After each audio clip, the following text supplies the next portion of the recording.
I would like the first words I say to not be cut off this time. Oh. I've been told that the last couple of streams we've done, the first word's been cut off. So you're too fast. I gave myself a longer millennial pause. And it is going to be a great WAN show, worth waiting for a couple of seconds. We are going to be doing a video soon on kind of tech gripes. And so that's where the title comes from. I've got 99 problems and I'll make a video on some. So we're going to be giving you guys some of the gripes that we found. We'll be taking suggestions from you guys, getting some verification from you guys. Because, hey, if there's an easy workaround, then we don't want to waste anybody's time in our tech gripes video. We are looking to have things actually solved here. In other news, HP is downgrading printer features when you don't buy genuine ink. It's not as bad as it sounds, but given that it sounds so bad, that's a really low bar. What else we got this week, Luke? We have an update on FTC banning hidden fees from hotel and ticket prices. I believe last time we talked about it, it was a possibility, and now there's a date. Okay. Which is good. That's 3 topics, though, that are like not going to keep people engaged for a whole show. Can you pick one good one?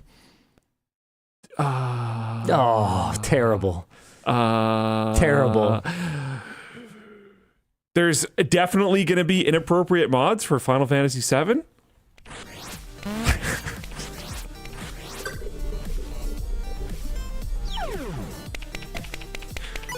That'll keep them here. They'll be alert. They'll be attentive. The show is brought to you today by Ridge, Rocket Money, Pulseway, and the quiet move we pulled where we doubled our sponsors with LG as our laptop partner, D-Brand as our wrap partner, and Secret Lab as our chair partner. That was quite the gamer move. Dude, no one called us on it. Yeah. Literally no one. It's good stuff. The business team over there, man, they're just cooking. Go business team. Just wait till we double it again. You're gonna see. Yeah, how can we do that? There's got to be a way. All right, so we are making a video with complaints about tech. Not big complaints like the ongoing march toward zero ownership and liking it, the complete disregard for the ecological impact of AI, or the enshittification of absolutely everything. We're talking small things, like how cookie settings are specifically designed to be user hostile and intimidating, so you'll just click invade my privacy. Invade my privacy. Do it now. Invade my privacy. Or how power saving mode on Windows 11 renders the battery icon useless. You ever notice that? No. Power saving mode comes on, you get the little icon, you can't tell how full it is. Oh yeah, because it puts the thing in front of it. Because it puts the thing in the front. We've got other good stuff to do with the notification tray on Windows, like how if you have a bunch of them queued up and you're trying to click something behind them, well, they one after another come up and get in your way. It's actually impossible. Windows search has got to be in here. No, we want. This is supposed to be like nitpicks. It's supposed to be little specific details. Not like major problems. Yeah, it can't be major problems. One of the ones that bothers me a lot for this one, we're going to go. And so the goal here, guys, is for you to tell us, hey, there's a super easy workaround to that. All you had to do was this, so we can make sure we don't waste anyone's time. You guys are being our fact-checking department here. So we're going to take a little trip to my inbox, going to Linus laptop. Here we go. Boom, my spam folder. Let's go. Oh, I'm getting some info from Scientology. Here we go. So this is something that drives me absolutely knucking futs. If I find something in here like, oh, this Zoom meeting, or here, let's find something that's just absolutely like the worst. Sure, Bright HR. I don't even know what Bright HR is, but I don't recommend it because they spam me. Okay, so I'm going to click on this. Okay, if I say not spam, watch what happens. Watch what happens. What happened, Luke? It went away. It went away. I'm still in my spam folder. I don't. Do you know where it went? I'm assuming to your unread. It went to my inbox. It did not mark unread. Oh. It goes in a red state to your inbox. So it disappears. Because it's no longer on your screen and it's now marked red. Which I have been meaning to deal with. which I've been meaning to talk about for a long time, because this is the kind of little thing that drives me absolutely nuts. I haven't replied to this. I haven't actioned it in any way. All that happened was I saw something that I was like, oh, shoot. That's not spam. And the reason this came up was an introduction that Nirav, the CEO of Framework, wanted to make for me. So he emails me. He's like, hey, here's someone who's working on something cool that might interest you. Are you interested in an intro? I go, yes. And then he says, okay, sure thing. I'll make the intro. And then nothing never happens. And then the intro never happened. A week later, I get a ping. I think it was from Nirav. I don't remember. But he's basically like, I thought this was hey, I cool. thought I was making an intro. Yeah. You said you were cool with it. You don't reply to people. Maybe he didn't. Maybe I projected all of that onto myself when I found a week-old email in my inbox from Buddy who's working on the cool thing that just went to my spam. And get this, it gets even worse, because I did realize that this would happen because I've encountered this before and it annoys me. So I found it, I marked it not spam. And remember how Gmail used to have a function to mark a sender safe? Yeah. Well, that's gone. So I've had people multiple times email me and end up in my spam because there's no obvious way to mark a sender safe. So anyway, I dig it out of my inbox. I make sure I remember the name of the person who sent it, right? So I can go search for it in my inbox, because I use my inbox like a to-do list. So I have like sometimes 100 unread items in my inbox, and anything that's read is gone. I'd be okay if it had to exist. basically reload. Like if it moved it and then reopened it for you. Sure, I'd be fine with that. That would be fine. I'd be fine with that. If it had to be that. So I remembered the name. I got it, and I replied to it. I was like, hey, can you have your people schedule a time with my people? And I CC'd my people. Get this. Buddy replies, he's like, here's some good times for me. Vance had it go to his spam. So he only saw it to set up a time because he happened to check his spam. What is this person sending from? It sounds like their domain is. I mean, I can check now. I can check now. It's probably a relatively new domain. I can tell you that. No, it's a Gmail account. Amir A in Full Plane Chat said, read the notification. It does mark the sender safe. So maybe it's just like a combo button now. Except if it didn't. I swear to you. I swear on my mother's grave that I have had it happen. My mother's not dead. That I've had it happen where I have said this is not spam. And anyway, we work in a Google G Suite domain. I marked it safe.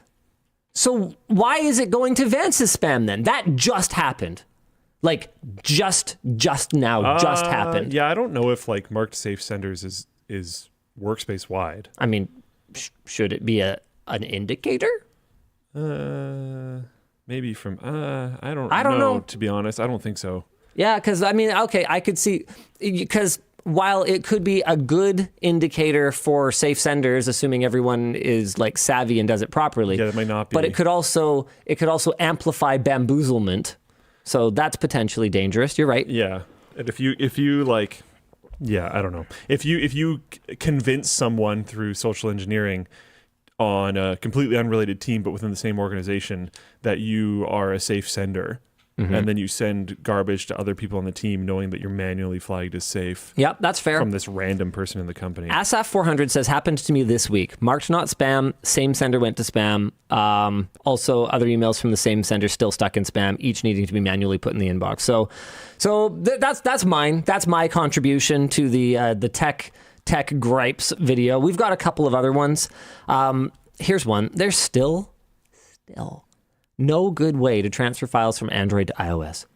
Android has Quick Share, iOS has AirDrop, but there is no like rock solid way to share files between devices. Furthermore, it can be a challenge to get files to a PC as well. That should be, with Wi-Fi Direct, that should be such a solved problem. And there are ways to do it.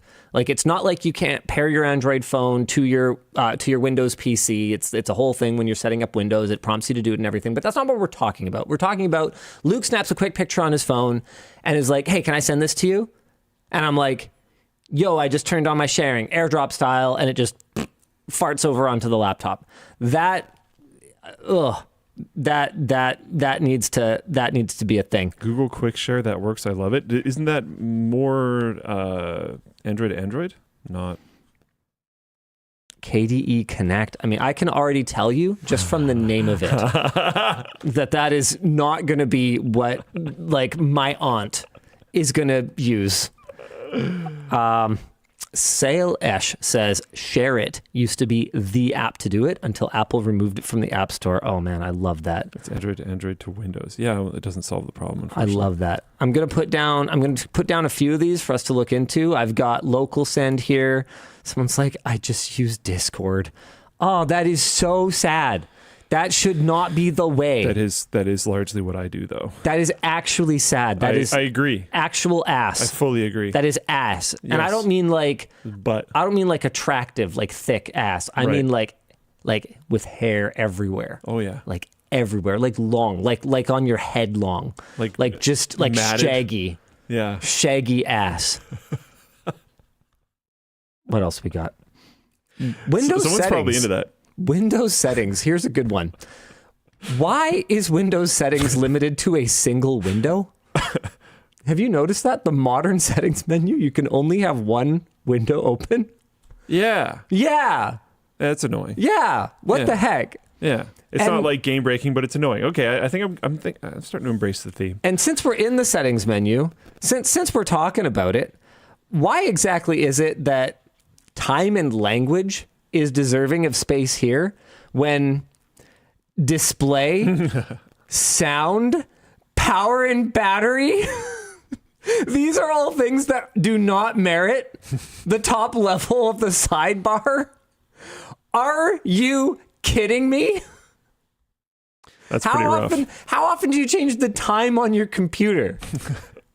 In the age of it knows the location and automatically adjusts your time zone, your time, and everything, because obviously. I do find that to be kind of weird too. The amount of times that I have to uncheck and then recheck automatically set time zone to be like, hello, and then it wakes up and does it for me. It's like, okay, thanks. Ugh. Eternal Griever says this is actually something that's been grinding my gears recently, right? Okay, what else we got? App section is the most random assortment of settings, offline maps, video playback. The Windows 11 context menu, right-clicking now has show more options. You click it and 80% of the options are the same because it just goes to the old menu. Just show me all the options. I actually really hate that it's 2 clicks now to get to a lot of the right-click context menu stuff. You can do that like God mode thing. Okay. So I do think that's solvable. Okay.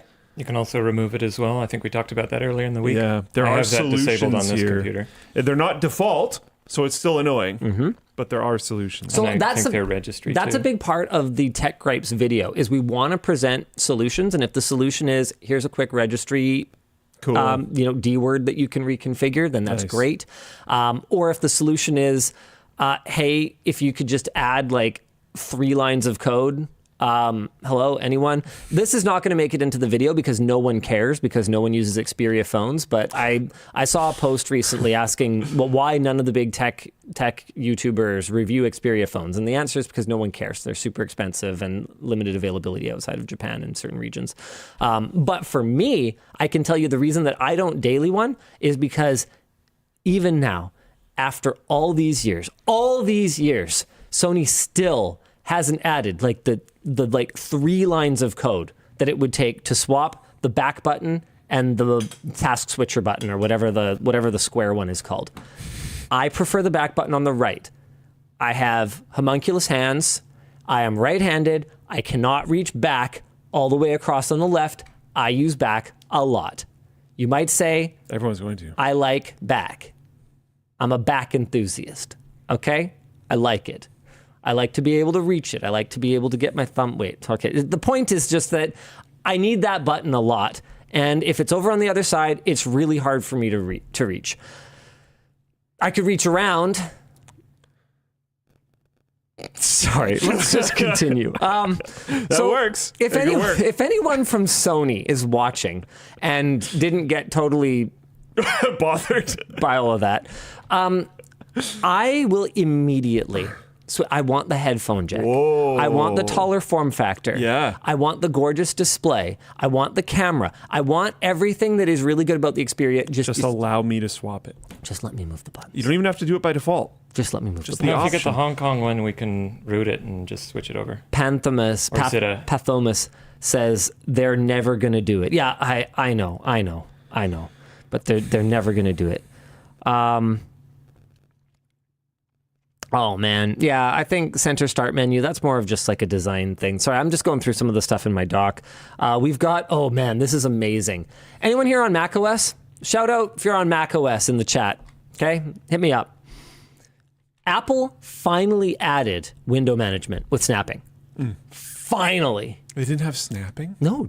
You could get it with a third-party app for like $3 or something, Oh, but okay. it'll be a cold day in hell before I pay $3 for basic window management functionality that's been in Linux since I worked at NCIX. Like, no. So they added window snapping, but it has a border for no apparent reason. Jake showed me this, and my mind was blown. It has a border around it where you can see your desktop wallpaper. Wait, what? For no reason. Oh no, that would bother me so much. Like no reason. Oh, I thought you meant it was like framed, like a photo. And I was like, that's weird, but it doesn't bother me that much. It's so Being able weird. to see the desktop background would constantly make me think that it's not actually there. You can turn it off. Okay. You can turn it off. Okay. But the fact that is the default behavior that they show the user is absolutely mind-blowing to me. That's so annoying. This next one, oh, this is great. On the on Macs that have the gaping wound in their display, the island. Sorry. Oh, dude. Sounds so much more metal. Dude. The gaping wound. I was. Oh, sorry, wrong phone. Where's my? Oh, right. I put it away because it was buzzing the mic. First world problems. On my iPhone, I was looking at some meme, like one of those like 4 pictures from Lord of the Rings with captions Sure. style memes. Yeah. And I literally couldn't read the top one because of the stupid island thing. And then I was watching. I was watching Like, a tug it movie. down. I was watching a movie on my phone, and my choices were basically, because Plex is not perfect, not a perfect application, I either had like giant black bars around everything, or I had a hole in the movie. And I was like, I can't. I actually cannot watch a movie with a hole in it. That's impossible. Like, I'm not going to be one of these pretentious Hollywood directors that's like, My movie is mastered for the theater. well, if it's not watched in the theater, then I'm afraid it simply cannot be enjoyed by your primitive eyes. Like, I'm not like that about it. But you put a hole in the screen? Are you kidding me? Like that? I have lines. I have standards. Anyway, so on Macs that have the island, you can like full screen, like Mac full screen, like distraction free mode or whatever, but your taskbar goes away at the top, only for it to be filled with black pixels because they have to have a border for the entire top because of the stupid hole in the screen, because there might be content there. Really funny. I don't know if that's one that'll make it to our gripes, because nothing could really be done about Can't do that other anything. than make better hardware in the first place. This is a good one. This was almost an entire video. And maybe it still could be at some point, just like diagnosing computer sleep issues. Like sleep, wake, screen turning off issues. So I was having a problem when we set up the LAN center in the basement. I had 5 identical machines with 5 identical monitors with 5 identical sets of peripherals. And I couldn't figure out why half of them were going to sleep properly and half of them weren't. That's annoying. You know what it was? Yes, technically. Well, But no. yes, thank Please you enlighten me. Thank you for not ruining my setup for once. Luke, I appreciate you. Thanks, man. So I almost made a whole video on this so that we could, just as a springboard, to talk about how to diagnose these issues. But what it ultimately was I got into the administrator level command prompt and power config. It was Steam. But it was specifically, because I had Steam open on all of them. And what I found out was that Steam will not let your computer go to sleep if you are open to the Store tab, even if Steam is minimized. So the ones that were sleeping were on library? Because I read Yes. that and I was thinking, like, I always have Steam on, like, all my computers. On your library, probably. But it's probably on library. It's probably on library. So the reason, it's a good reason. The reason is that it's something to do with video playback on the store page, and how if you're playing back video, your computer doesn't go to sleep. So if there's any video playback or a video player that is open, the system won't sleep. It blew my flipping mind. Blew my mind. Or sorry, not sleep, display unwaking. Maybe it'll still sleep. Sorry. But specifically what I was working on was my displays wouldn't blank. So I was thinking, like, it's to have never been, because my computer always goes to sleep. Yeah. This current iteration of my computer has no sleep problems. It's very nice. Oh, that's nice. I'm used to having some weird sleep issue. Yeah. So if there's anyone here that is like, oh my God, sometimes my display doesn't turn off. Yeah, that's cool. I bet you it's that. Because if you think about it, the Steam store page is just a browser. Yep. And any ad for any game or whatever is just a video. If you have a video open in your browser, even if it's in the background, your screen's not going to turn off. I wonder how much bandwidth just leaving the Steam store page up on your screen for like a week takes. I have no idea. Because it's a pretty solid amount of video, actually. It's probably very like low res, but still. But yeah, I was thinking of making that an entire video just as an excuse to talk about like sleep and screen timers and all that kind of stuff. But then we just kind of never got around to it, and we didn't have a great title for it. And anywho, smart TVs. LG lets you go offline and not get ads. But if you want to use an app, it asks you to update. You can use the app, but have to navigate around the prompt. You must log in to update.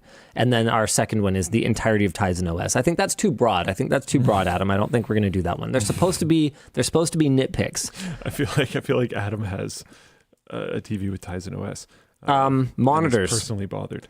Why do certain presets lock me out of certain features without any rhyme or reason? Actually, Adam, I can explain some of that at least. There are certainly ones where it's like, no, I don't get that at all. But like filmmaker mode, for instance, will lock you out of a lot of the TV settings because it wouldn't be filmmaker mode if you were allowed to change a bunch of stuff. However, most TVs in filmmaker mode will allow you to set the white point.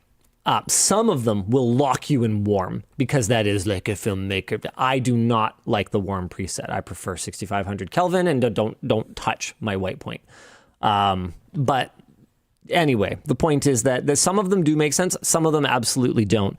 If there was one that we were going to rant about when it comes to monitor settings, then I would say it's the one where you're not allowed to change any settings if you don't have an active input.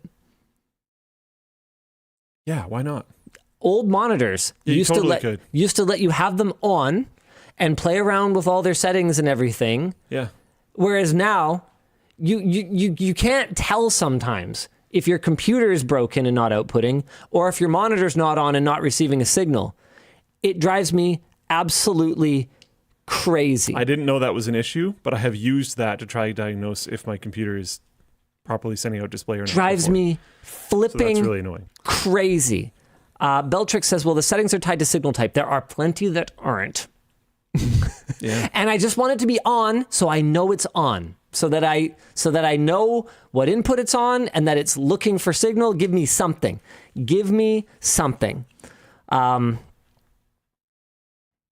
Okay. We've got a lot of Teams ones. I feel like I'm hesitating. I could add so many more, but I feel like it would just it'd be a whole video. So like one of these is notifications steal input focus for some reason. Teams notifications have gotten me killed in Deadlock. Oh. Don't ask me why I'm on Teams and playing Deadlock. Teams notification is separate from Windows integrated pop-ups. That's actually super annoying, especially because they're in the same place. Yeah. Come on, Microsoft. You literally make this software. Why can't I schedule a message to a group chat that I haven't messaged before? So if you have like a shoot in the morning or something like that, and you put together everyone that's on that shoot, and you just want to like schedule something, you just can't because I don't know, whatever. Adam wants me to keep going. I can send a bunch of stuff later. I mean, I've ranted about this on the WAN show before, and I think people are a little tired of it, so I don't want to go through way too many of it. But like the main two that frustrate me is that I can't schedule a message to a group chat that I haven't sent a message to before. Yeah. Adam added, and this is super annoying. Why can't I schedule a reply to a thread? Just like, and I understand some of the theory of not being able to schedule a reply to a thread because I think they're worried that like other things will be sent before that one. I could see that. My team's general like etiquette for this is just put scheduled in brackets. Yep. This is super normal. Everyone does this. We're not big brain. Solvable. This is extremely solvable. Yep. Stop like not allowing us to do. Okay, I'm gonna relax. The other primary annoying thing that I have is the amount of times that I'm in Teams calls and people go, "Is my mic working?" Because they can't see it light up. Yeah. Just whoa, the spider. Oh, he was there. Is he in my headphones? He might be. He's a crafty little guy. I saw him. For people that weren't part of the pre-show, there was a spider that climbed up onto the desk and went directly. There was a spider that crawled up onto the desk and went directly into one of my USB ports and hid under the little USB finger. And then he took off, like I think it was like a minute into the show, and maybe went into Linus's headphones. I would strongly prefer to not put these headphones on if there could be a spider inside them. Yeah. He's definitely small enough to crawl into your ear. Yeah. Okay. No, now I'm really creeped out right now. If there's a spider in my headphones, for you. I would be super, super unhappy. Words could not describe the level of unhappy that I would be if a spider like crawled across my face. I'll add another one too. Dude, I know it's not poisonous. I don't care. I do not like it. It's not the poison part. It's the digging into your ear part. Anyways, it's not even that. I don't need a reason to not like spiders. That's fair. From an evolutionary standpoint, a fear of spiders and snakes and like dead things and all the stuff that I kind of phobia is what kept my ancestors alive. And damn it, I'm going to uphold their legacy here and continue to be afraid of those things, however irrational it might be. They're all watching down on you, not wanting to put your headphones on and cheersing the glass. Being like, No, I'm okay. I have thoroughly searched them. Dan was going to bring me new headphones, but it's okay, Dan. I'm ready. I'm ready. The last thing I'll say about Teams is if I'm in Slack and I attach something to a chat message, or even just attach something in general, I can just press send right away before it finishes attaching. Yeah. And the message will just send when it's done attaching. Yeah. You try to do that in Teams, and I don't remember, it like opens it or something. It does, whatever it does, it's annoying and it doesn't send it. That's all. So I have to sit there and just wait for it to attach. And if it's like a video, it might take a little bit. Dude, I've never really used iMessage because no one that I know uses iMessage, so why would I? Yep. But man, the reply function is awful. Oh. When you hold on something to like reply to a specific message, or you don't use WhatsApp, but you know how it works in any sensible program where it just gives you like a preview of the original message and then just has it indented and like has the reply to it. Yeah. It creates this like new pop-up window. Oh. And then like getting out of it is like you have to like click somewhere else entirely on the screen, and it kind of has like these like reply threads within the thing. It's ridiculous. I was like, how did $1 trillion company design this? I couldn't believe it. That seems not awesome. I never used it during my time with the iPhone, but it was something that I encountered like just the other day because I was chatting with John from Eshtec about some HexOS thing, and I had to reply to something specific because we kind of had two threads going. We were like talking about Christmas plans and also talking about like future HexOS plans, and you know how those things could get a little bit confusing, right? Because he could be like, I had a close relative die, so this will be our first Christmas without them. Also, we've got this great feature plan, and I could be like, wow, that's so cool. Which one was I replying to? Who knows? Yeah, reply threads are good. Yeah, reply threads are good. Anyway, the point is, it's off. Yeah, we've got a couple people backing me up in chat here, so apparently this isn't just me being crazy. I think we could actually, Adam, who's obviously watching the show right now, I think we could even steal some of the stuff from the iOS time video. Dude, YouTube Music. Don't get me started on YouTube Music. Okay, Adam, here's one you probably don't know. If you have your main Google account on your phone, for some reason, as a different account from the one that has a premium subscription and has YouTube Music, you will not be able anymore. It used to work, but you can. This is what ultimately made me switch from my like G Suite account as my main account on this device to my like personal random Gmail that I don't even really use, other than to have YouTube Premium on. With Android Auto, you can't use voice control to play a specific song on YouTube Music unless your Google account, like your main one that you're like mainly signed into the phone with, is the one that has premium.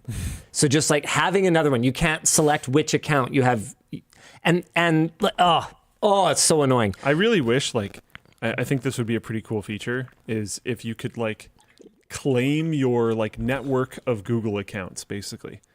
So if like I could have a personal Google account and then branch under it, like, okay, this is my personal account, this is my work account, this is my whatever, blah, blah, blah, blah, blah. And then if I buy premium, I want it to give it to all of them. I don't want to see YouTube ads. I don't want to open a YouTube video that I need to watch for work in my work browser thing and then get an ad and go, ugh, and copy the URL and bring it over to my personal browser, watch it. Okay, watch it there. And it's the same with annoying. YouTube Music. That was actually what Adam was talking about. Yeah. How if he's YouTube Music and YouTube must be logged into the same account on the browser. You can't be like, annoying. yeah, I have music here and I have this there. Oh, so annoying. So he has to open YouTube Music in Edge so he can be logged into two separate accounts. You can also use, I think Brave has really good support for multi-Google accounts across different things, or you can use incognito mode. There's other options. Technically, most of them do. Like even Firefox does. Firefox's is just clunky compared to Chrome's. Chrome has extremely good and easy to use multi-account stuff, like profiles. And Firefox has them as well. It's just not as clean. People are saying it's great. Maybe I just wasn't good at it. I don't know. Dude, Other people are saying it's clunky. I don't know. It is what it is. I wouldn't care about anything to do with YouTube Music. I would accept everything that's kind of crappy about YouTube Music in a heartbeat if they brought back quick, painless casting to my Sonos stuff. But ever since Google and Sonos got at it, that's gone. It was perfect in Google Play Music. It was literally perfect. On the player page, there was a cast button, like how a cast button works, and then it would just bring up the pop-up for what you want to cast to, and you would go, this one, this one, this one, and this one, and press go. And it would just, oh my gosh! This is incredibly annoying. And then it would just go, I need to stop using this phone, but it's so tedious switching phones. Mine's below the table. Well, it was happening when it was above the table, too. I'm just going to put it under my thick, juicy thighs. Nice. That should block it. Thanks, Taylor. It immediately stopped. It's a lot of water. What can I say? Like, no joke. The second he put his leg back down, it was over. Anyway,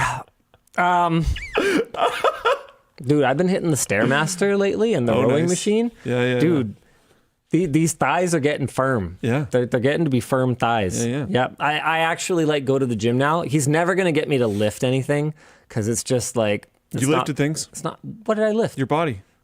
That counts. On what? The Stairmaster. Oh, I mean, yeah, sure.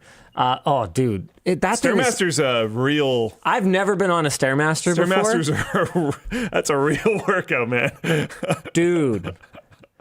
Like, I've been meaning to send you, like, pictures of what the machine looks like when I'm done one time.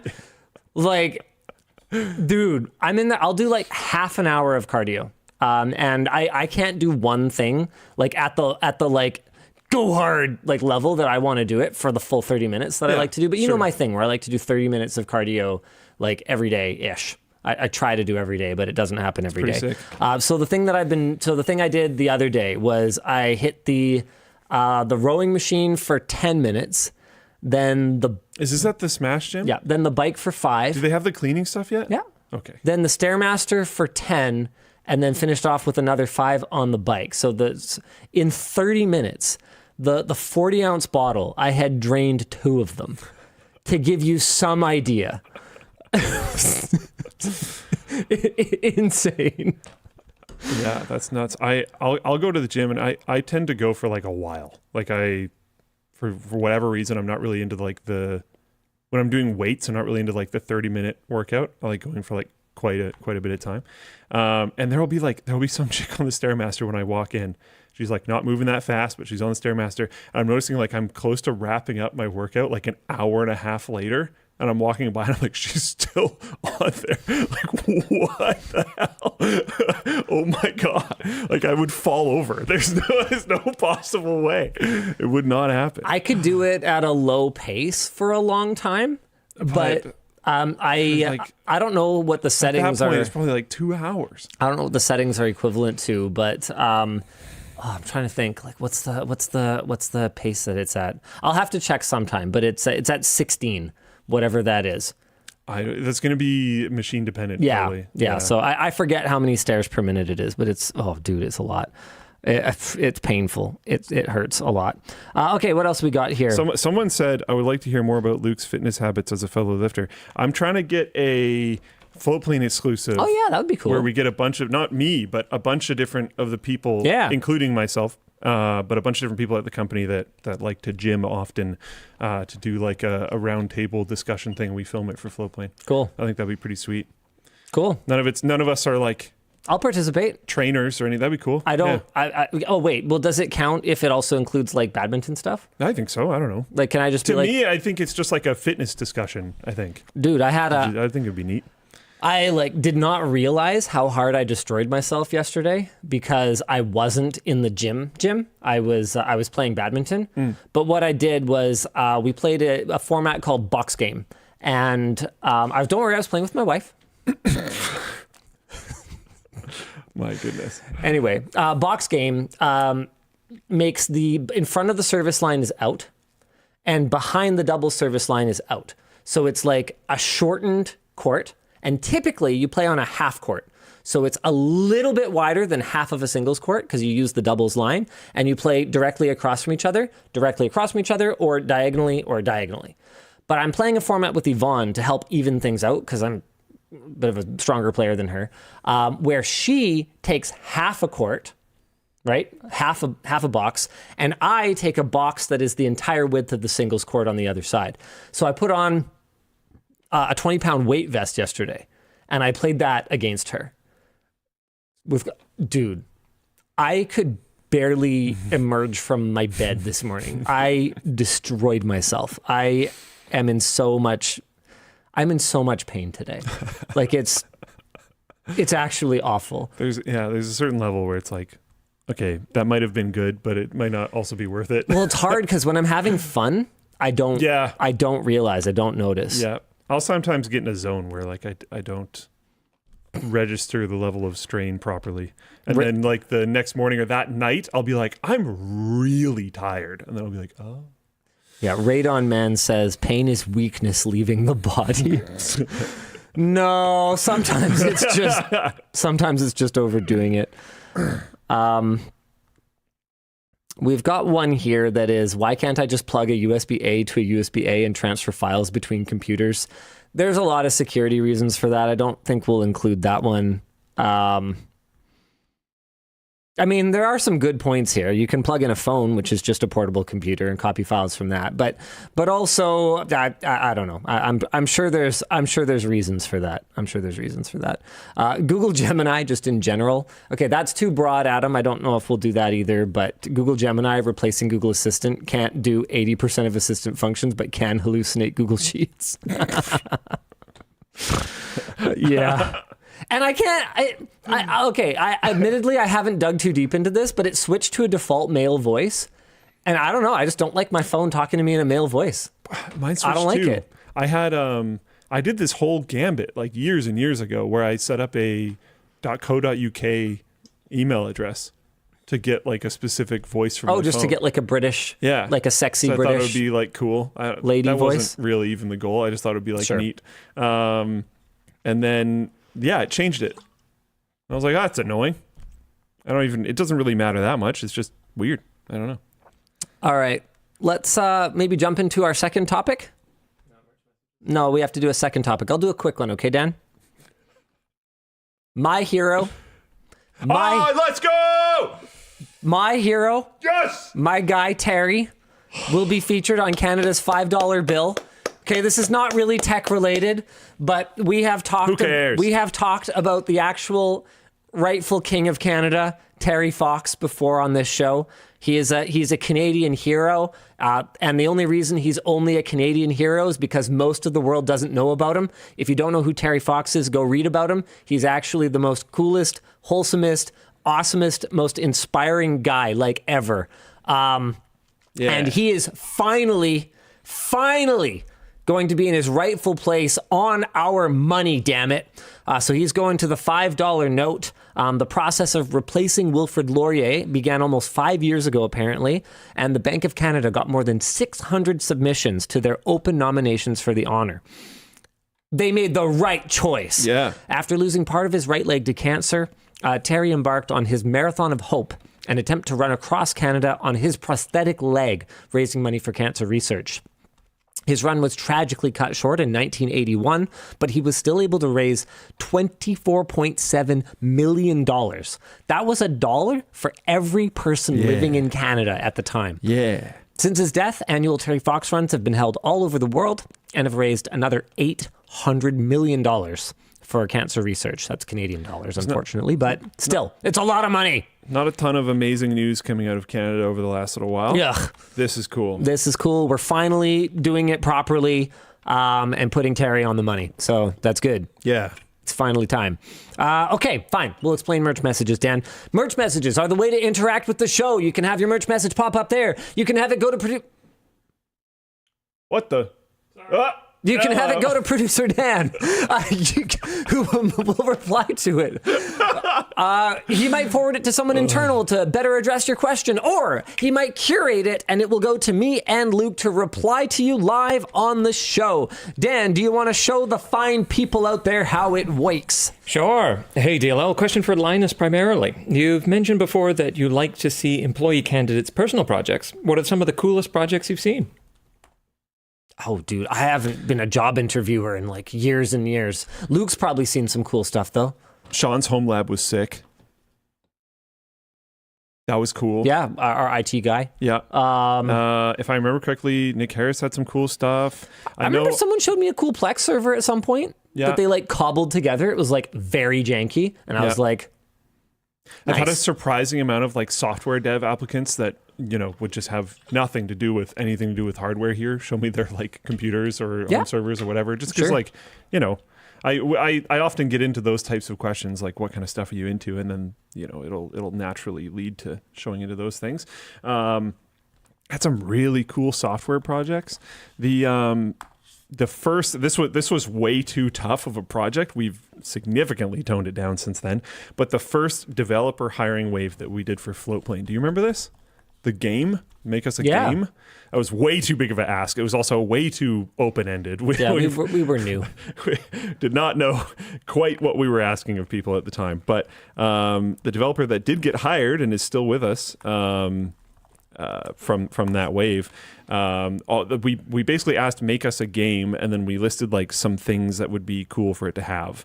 I don't remember the exact details. And they made what was essentially like PvP asteroids, and it had a chat. I remember that. And that he was like sick. set up some notification thing so he would be able to know when I connected to it.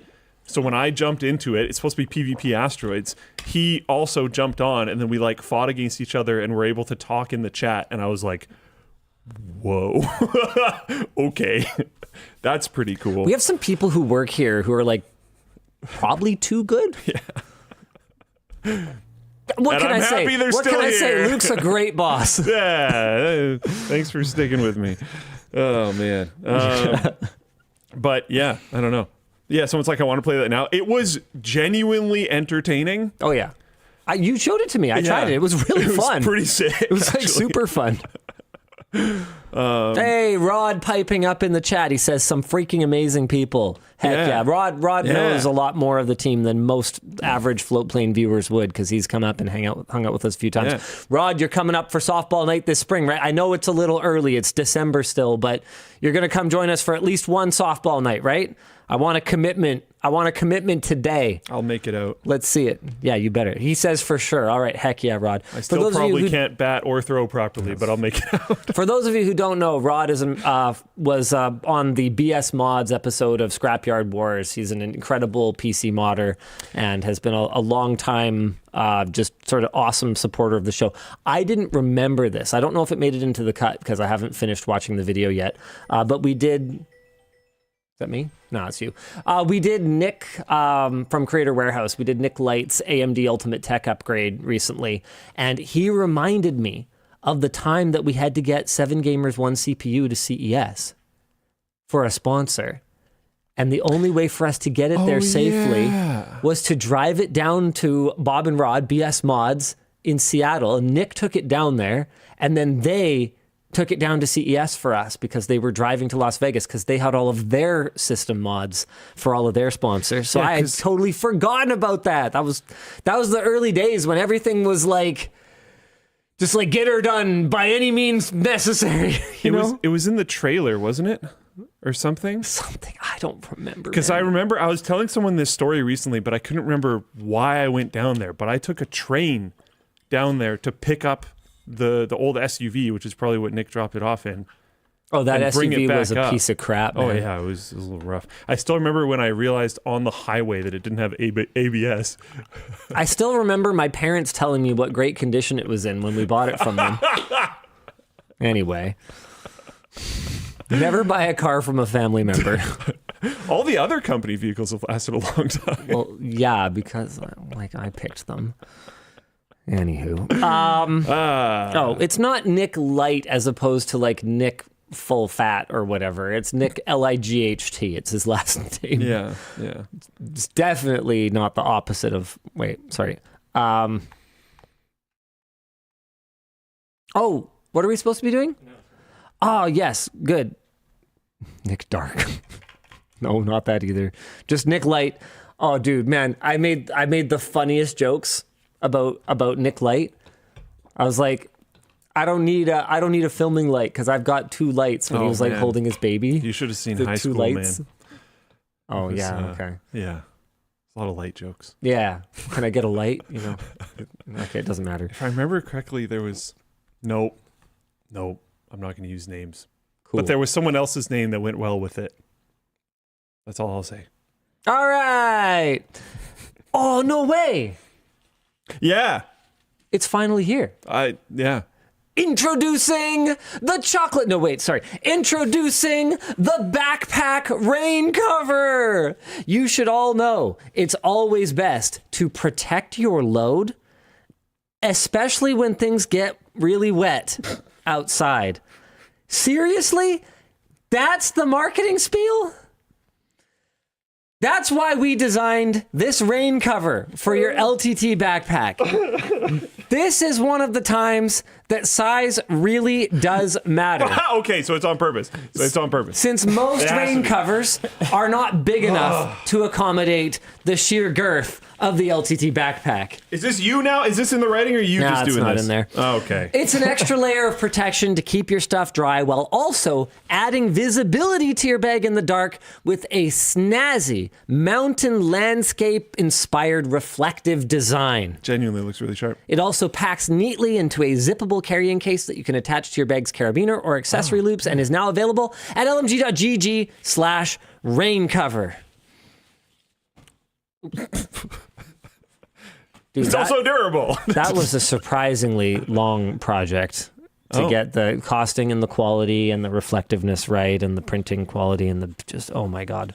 Anyway, are you looking for a last minute gift? It's never been a better time to purchase an LTT Store gift card for that special LTT enjoyer in your life. Why? Because nothing says, I didn't leave this to the last minute, better than an excuse that you had to wait for the brand new LTT commuter backpack to launch the day after Christmas, since that's why you got them a gift card and not an actual gift. Yeah. So cover your ass at lmg.gg/not a last minute gift. Yeah. Question that you might not know the answer to. Yeah. I see there's a pull thingy on this. Yes. I don't know if they can see it very well. Yes. Would this fit on the commuter? I doubt it, but we can find out. It's probably a little big for the commuter. Probably a little big. It was designed before the commuter was like a sparkle in the eye of our designers. Like we actually started on the Rainfly or the rain cover. I think almost immediately after the launch of the backpack. So like, it's been a while. Already That said it link would, but it would goes be to loose. the forum. Oh, hey. No, I got my commuter bag on me. We can check it right now and we can have a look. Art, are you gonna fix that link? That link brokey. Oh, apparently the link Artie. is broken. The link goes to Artie, the the link's forum? broken. Okay, so yeah. The link is not broken.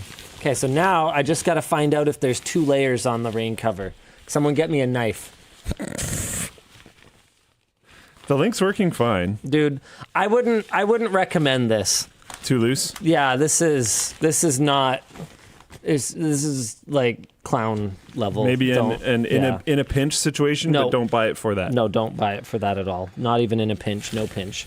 It's not for that. Now No, that- I mean like if you have both bags and you just need something and you already have the cover sure. anyways, like you could use it, but you shouldn't No. buy it for that reason. just take your other backpack. Yeah. Oh yeah. No, I that just works. wouldn't. No, I don't like it. So we'll work on a rain cover for the commuter bag eventually. Now that we have a good supplier for them, and now that we've got most of the hard stuff out of the way, we've got good printing quality and everything. It shouldn't be too much work for us to get on something. Okay. Also, Floatplane announcing Yvonne Week. We're supposed to watch a video. His wife. My wife. Oh wow. What? They got her to do this. Look at the look on her face. You can tell exactly how thrilled she is about being dressed up as Burger King. That is the closest resemblance, I think. Wow. Okay. Well, sorry, Burger Queen. Excuse me. Sorry, my bad. Oh, I do want to mute that first. Sorry, my bad. One sec. But where'd I put it? Wait, she's the thumbnails of all of. Oh, that's really I didn't funny. put that together. At They first. they replaced me in all the thumbnails here. I was like, she hosted the Ferroelectric Ram video. no, What? she really didn't. Yeah. This one's the best. Okay, here we go. We ready? Hey everyone, it's Yvonne Week, and to start, we're gonna clean up some of the LMG stuff on here. Let's get rid of some of this controversial stuff. Perfect. Okay, now we're gonna add the best house. Awesome! Okay, now to celebrate, here are some of the Yvonne Floatplane exclusives this week.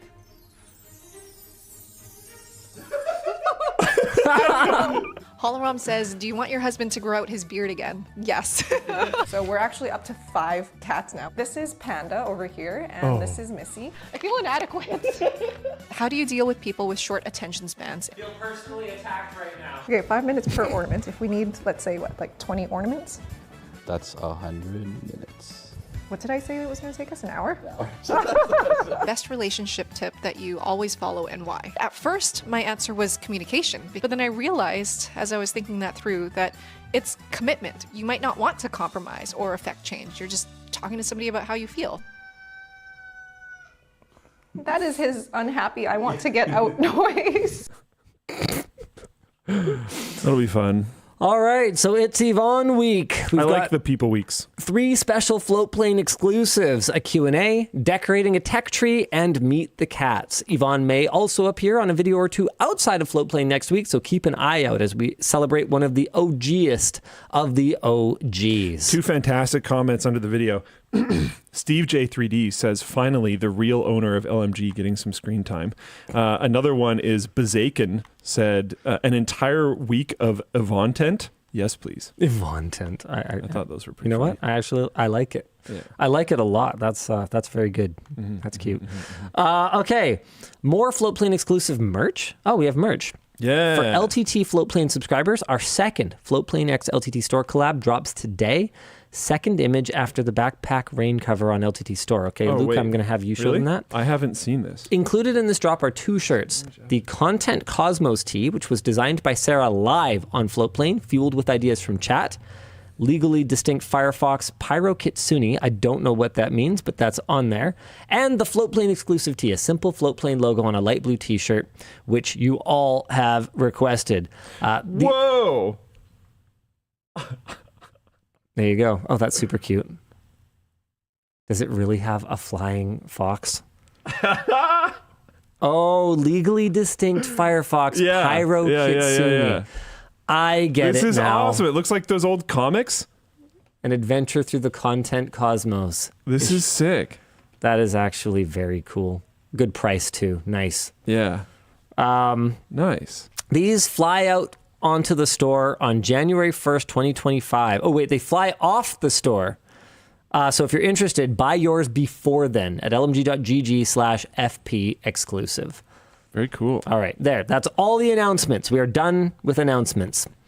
Dan, Sure. you want to show us how merge messages work? We already did one, but let's do another one. How about that? Sure. Hi, LDL. I'm going to be setting up my very first NAS. Yes, I'm considering HexOS. I just want to set up a system to manage my Linux ISOs. Has there been any update to the issues you've had with Plex? I have found that downloading is a little better. In general, I have found it to be a little improved. They have not addressed all of the issues that I kind of laid out as my requirements for us to work with them in an official capacity again. I still am a Plex user, but I won't do sponsored stuff with them until they actually fulfill all the stuff that bothers me about the software that was part of what I supposedly have as a lifetime Plex Pass owner. Yeah. Cool. It is what it is. It is what it is for now. She asks, do you transcode down on download? That's the part that really sucks. Yes, that's exactly the point. I don't want to copy full-size files onto my phone for the plane or whatever. I want to put like 320 kilobit or whatever per second, just the crappiest possible thing as long as the audio is listenable, because I'm just I'm on a plane. I don't care. I don't want it to take up a ton of space on my phone. I'd rather have a bigger library to pick from, especially if it's for kids or whatever, so they can sort of browse and stuff. They're not going to care. Yeah. Well, they'll care about the library. Yeah, they won't care about quality. Especially video quality. Everyone cares about audio quality up to a certain point. Oh, it says 2 more topics. Dan doesn't talk to us anymore. He just puts paper on the monitor. I don't blame him, honestly. We're awful. I mean, do you want me to yell at you more? I can yell at you more. You can yell at me all you want. Yeah. I'm into it. I thought you were still doing the merch message. No, I'm done. That's all I have to say about that. Do we talk about gaming industry stuff? Coffeezilla? Do it. Coffeezilla, known for his investigative videos on scam topics, including crypto-related scams, released a video going after the CSGO gambling scene. I think we all knew it was just an amount of time until that would happen. In the video, Coffeezilla says that he was paid an embarrassingly low amount of money by CSGO Empire, a CSGO gambling site, to investigate their competitor, CSGO Roll. Wow, so you just put CSGO and then anything after it? For scamming users in the CSGO gambling scene. Coffee then decided to flip the script, denying the offer, but still making a multi-part series. I'd like to interject for a second here. Yes. What were they thinking? Yeah, that was really dumb. Drawing attention to their whole grift and their whole deal by involving Coffeezilla in it. There's so many things going on in the crypto world. They could have just let him focus on stayed crypto under the radar forever, and they could have just done their skins and their gambling and their holographic whatever Damascus. Offer not paid. We didn't wait. Yeah, offer. He was offered to be paid. Sorry. Yes, he didn't take the offer. Did I not say the denying their offer part? It doesn't matter. Or was that the next line? It doesn't matter. The point is, I will clarify, they made an offer to pay him to investigate their competitor. He didn't take it.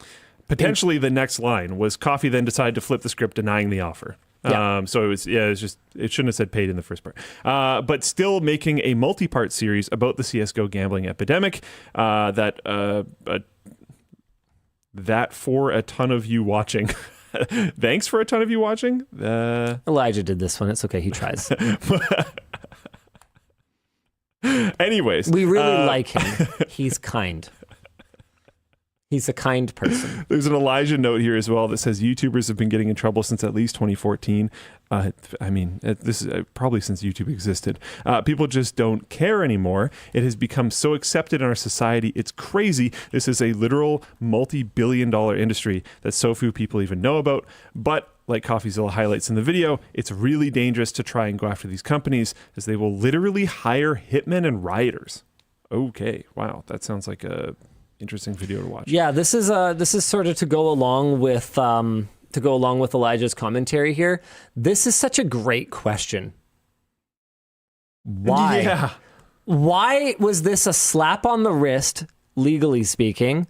And why has everyone just kind of like forgotten that these two people were pretending to gamble on a site that it turned out that they owned? They claimed to have a sponsorship, but actually they owned it. No financial settlements, no fines, no jail time, as they promoted this gambling site that they owned and were pretending to win big on to minors. What? Yeah, wacky. The same week, award-winning indie game Balatro, which is a roguelike poker game, but with no actual gambling. It's fine. Just read the thing. It got an 18+ rating for including gambling elements. It's got roulette in it. Yet games that... Wait, what? I know, but the Pokemon game has a casino in it. Yeah. Pokemon Blue has a casino in it. Yeah. Calm down. Yet games that have actual gacha mechanics with actual money tied to them continue to be rated 3+. For example, EA Sports FC is a 3+ rated game that you can like buy. I'm assuming you can buy some form of like card opening thing for their what is it called? Loot boxes. Yeah, no, I know, not loot boxes, but I think you get like player cards and you use them in their like pro league thing or something. I don't know. Who I cares? don't play it, so yeah, whatever. I don't need to contribute to their billions and billions of dollars. Of revenue you from buy it. FIFA points to open card packs. Ugh. Just. Have none of these people heard of a roguelike Ultimate before? Team. There we go. Yeah. Discussion question. How do you think the games industry is able to skirt around traditional gambling laws? I don't know. I genuinely have no idea. We've been talking about this the whole time WAN I shows don't existed. understand it. It doesn't make any sense to me. I mean, that whole thing with Syndicate, I remember talking about it on WAN show at the time. 100%. Because like this was one that like kind of, I don't know, it felt closer to me than This was most things. huge at the time. Because I know the guy. Yeah. Like I've met him a couple times, I think. Yeah. And I'm just like, I've actually run into him since then, and I just like had no idea what to say because I'm just like, How are you still here? well, right? Yeah. Like, dude, and I hate to like, you know, pull an L is for narcissist and make this about myself. But are you fucking kidding me? The kind of flack that I took. Maybe you should have gone harder. maybe that's your lesson. Maybe I should have rug pulled a crypto coin. Yeah. And instead people have been like, that guy. Yeah. Maybe that should just be my shtick. Yeah. Maybe I should do it every 6 months and then nobody Linus would coin. bat an eye. Linus coin, dude. Should have done it. Should have done it. Next question is, do you think the rating on Balatro is fair? It technically has gamble elements, even though there is zero monetary gain. It's a roguelike. No, it's not fair. Dude, like, oh man, like, I sort of maybe understand. I do, but you gotta have consistency in the enforcement. That's the big problem. If it was just Balatro that got hit by this, which it is, that's a problem. Yes. If it was like everything that has gambling elements gets hit, then it's like, oh, okay, well that's a different thing. Because I could totally see someone getting into Balatro is blackjack based, right? Poker? No, poker based. It's made up. Sort of. Yeah, but it's based on poker. Basically, yeah. So I could see someone getting interested in real poker based on, and then probably getting really bored. But Tynan brings up an excellent point in the chat. Tynan from Creator Warehouse, who, if he's still at work, before you leave, do you mind bringing us an update for Mayor McCheese here on the bit holder? Just if you could bring over the finished one. He's not. He's being super. Oh, is he not here anymore? Not Okay, here. I'll go get it later then. Okay, McCheese, chill. Stop being cheesed. Tynan brings up a good point. by that logic, is rolling a die to see the damage you hit not gambling then? I think no. My reason I don't for know. this, There's lots of dice games, boys. my reason for this is that is there any dice game that's specifically based on that though that isn't just D&D? Because like Balatro is specifically based on poker. I don't know. I don't know every dice game, but I do know that just like rolling dice and seeing if you'll win Someone said craps. is 100% gambling. It's like a gambling game. You just dice. Yeah. Either way, quite literal actual gambling being rated as 3+, while Balatro is 18+, is just bad. Yeah. That's not good. I haven't tried Balatro. Apparently it's phenomenal. It's like one of the best roguelikes ever made. I like it. And it doesn't matter that as it's much poker as a lot hands. of other people like it. But I like it. Okay. Finally getting my kids into cards. Yeah, we just never did it. We just like never played cards. We've sat around and we've had like family hearts night twice this week. Have you ever played hearts? I like Hearts. Yeah. Oh, I love hearts. Hearts is fun.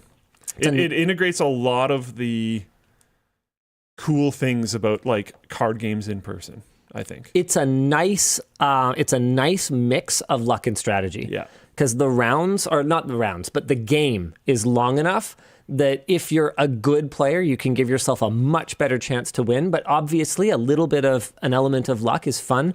I also like the card passing. Yeah. The card passing element and the strategy involved in that. If it didn't have card passing, honestly, it just wouldn't be anywhere near as good of a game. No. That's a hugely important part. Yeah. No, and it's been really interesting to see how super like hyper engaged the kids have been with it. Like it's like, hey, do you guys want to do Hearts Night after the first night? It's like, hey, do you guys want to do like Hearts Night? And they were like immediately at the table. Nice. Clean up the table. We got some really nice cards. We went to Hidden Wonders again. Local magic show, absolutely phenomenal. If you live in the Vancouver area or if you're visiting soon and you haven't been to Hidden Wonders, it's pretty great. take your hand. Okay, just bring it. Like, watch this. Just put it right here, and then That's pretty good. like that. Okay, pretty good. Because you're doing yourself a disservice. Go to Hidden Wonders. The point is, I bought some of his cards because he claimed, Sure. and I would never trust a magician, but he claimed that they were the best playing cards in the world. I love them. So I was looking for an excuse to play with them. Sure. So we went last weekend. So anyway, afterwards, I was like, hey, do you guys want to play? Do you want to have like Hearts Night again? They were like cleaning up the table so that we could keep our nice cards like nice and clean and everything, like getting ready, like absolutely stoked on it. And yeah, it was a blast. I used to, when I was considerably younger, my best friend's family would bring me out fishing for like 2 weeks in the summer, which was awesome. We'd camp and fish and it was great. Yeah. And one of the things that like the boys would do at night was play Hearts. Yeah. And it was awesome. It was very fun. Nooch says get them into crib. It's great for math and counting skills. It is. I find cribbage to be a little bit luck-based for me to enjoy it as much as I enjoy Hearts. I played my grandfather loves cribbage. And so I would play that with him when I was a kid. And it was pretty cool getting to see my eldest and learn to play it with him. Like we went over and we kind of like learned to play with my grandfather. And it got to the point where I could be like kind of helping in the kitchen and they could play a game. So That's cool. That was pretty cool. But I can't say that I enjoy crib as much as I enjoy Hearts. My main issue with Hearts, I also love Presidents and Assholes. That one's a lot of fun with the big group. My main issue with Hearts is you got to have 4 players. Can't have 5. Can't have 3. Yeah. Binky Draws says Bluff is a great game to play if you have a bunch of incomplete decks. We call it Cheat. That's what I always knew it as. Have you played Cheat? Cheat or Bluff or Bullshit it's also called. I don't think so. It's not as much fun with a small group, but with a big group, like probably 5 to 8, I would say would be your optimal group size. And then you play with a couple of decks. You claim how many of a card you have? Is it that game? And you put them down face down. Yeah, I've never played it, but I've heard of it. It's a lot of fun if you've got a good vibe and people are kind of in a high energy state, because it gets really ridiculous because there are wild cards, Plus, if you've got 2 decks, you'll get people making just utterly wild claims like 11 kings. And you'll be like, cheat. You pick it up, like, holy shit. There's like 6 kings and here. 5 wild cards. Like, oh, okay. and then when you call it and you're wrong, you pick up the entire discard pile and bring it into your hand. So when you've got like 2 decks and someone gets a couple bad calls wrong, they've got like 48 cards in their hand. So they could have anything at that point. Yeah. Yeah. I think that's called a bunch of different things. And you can play it with like dice or I think people do it with like serial numbers on bills and like all this other type of stuff. Yeah, cheat's a lot of fun. Sop Cannon says Uno is fun. I've only played Uno once.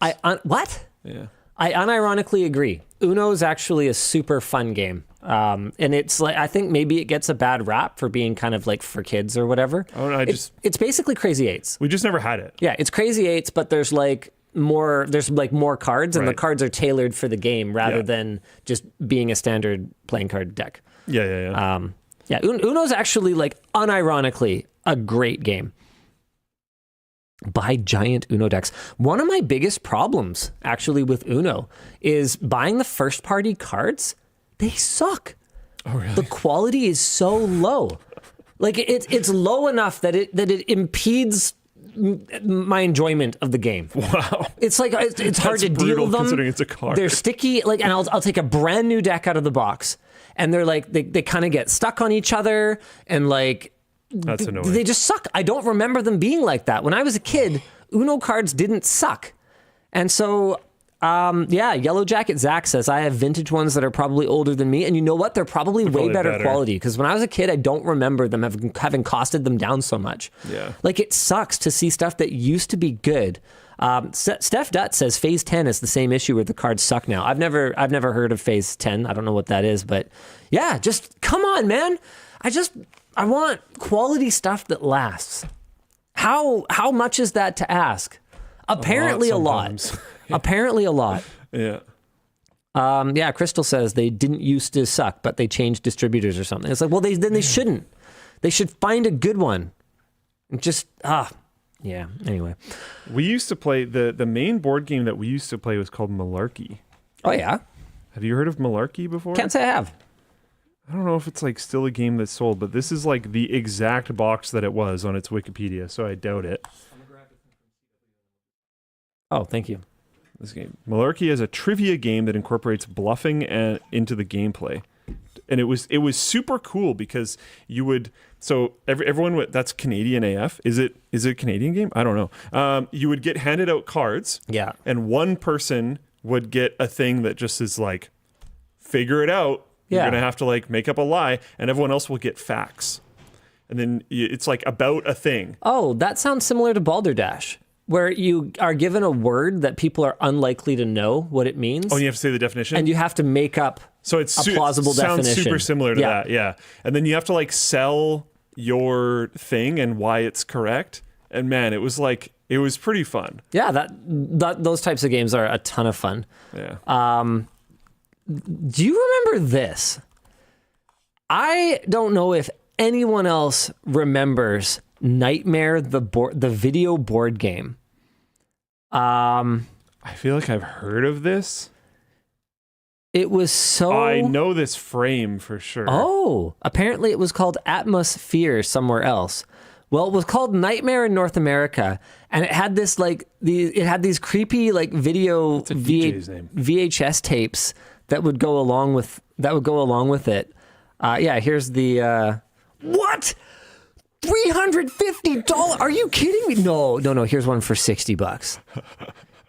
Nightmare, the video board game, dude. I would totally play this. I would totally play this thing. Hold on, Nightmare. I bet it sucks, but I played this with my family like a bunch of times when I was a kid. Why am I on Cafra? Oh, Canadian French. Well, whatever. I'll deal with this another time. But yeah, Nightmare. Is it any good? You're going for it tonight. Is what any good? Nightmare? Yeah, I don't know. I don't remember. I was probably like 9 or whatever when I played it. So who knows? All right. What are we supposed to be doing? Oh, shoot. Dan's gone. Sponsors. No, we can't do it without him. Right. Another topic? The FTC is banning hidden fees from hotel and ticket prices. New rules set to take effect in April of 2025 will require upfront disclosure of the final price of hotel stays, vacation rentals, and live event tickets before you reach the checkout. First proposed more than a year ago, the rules target resort, convenience, and service fees that are often used to covertly increase profits. The fees are still allowed. The new rules just mean that they must be disclosed earlier in the process and that the total price must be displayed more prominently than most other pricing information. Shipping fees and taxes, however, are not subject to the new rules, though they must be disclosed before payment info is collected from the customer. I wish taxes were. Our discussion question is, can someone point the FTC at ticket scalpers next? Yeah, really. Yeah, no kidding. Well, we'll see what the FTC keeps doing now that Lena Khan's out. Yeah.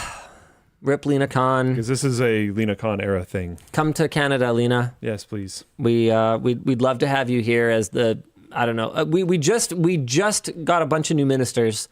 Like, honestly, that would have been a perfect opportunity. Minister of everything not being shit. Whatever title you want. Yeah, whatever you want. Lena, just come on up. Just we're in Surrey. So if you just head up to Surrey, just knock on the door, and just tell them Lena Khan's here, and we'll get it worked out. I'll take care of everything. I'll call up my friend JT, Mr. Trudeau, yeah. and I don't know Justin Trudeau. No. But I'll do everything I can. I'll do everything in my power to get you in touch with, whoever you need to be like in charge of something important, because might not be him for much longer. Yeah, might. Yeah, we'll see. You know what? I think this is one of those things where the right thing for him to do is just resign. And the problem is that, for better or for worse, the Liberal Party of Canada has absolutely no one waiting in the wings with any kind of charisma. So, yeah, good luck, everybody. Yep. Okay, so here's an update for Burger McCheese or whatever. I forget what your username was. Yes, we are working on our bit holder thing. You do not have to use a third-party bit holder for much longer, I promise. It has a keyhole thing on the back so that you can put on our magnetic cable management thing, and you can just like click it onto things. It has like a soft silicone style thing that feels really nice and is really like quality. Feels like it probably won't degrade. Okay, this one's derped because it's pre-production, but it's supposed to come apart so you can pop the thing off, I think. Anyway, the point is, Tynan says soon. He says soon TM. There it is. All right. We good? We good. Yeah. No, it's not going to take like another 2 years. This is almost final, and I think we do have like final tooling for this thing. So it is actually very soon.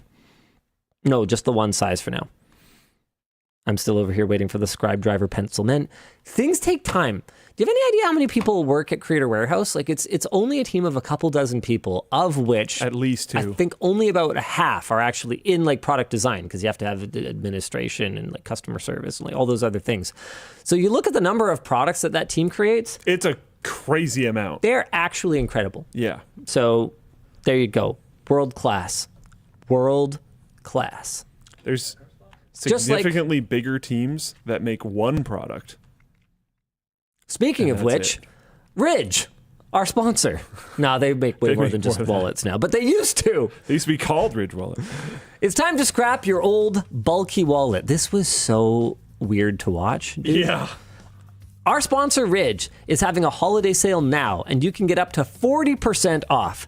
If you're not familiar with Ridge, they're a longtime partner of ours known for making slim, minimalist wallets that can hold up to 12 cards.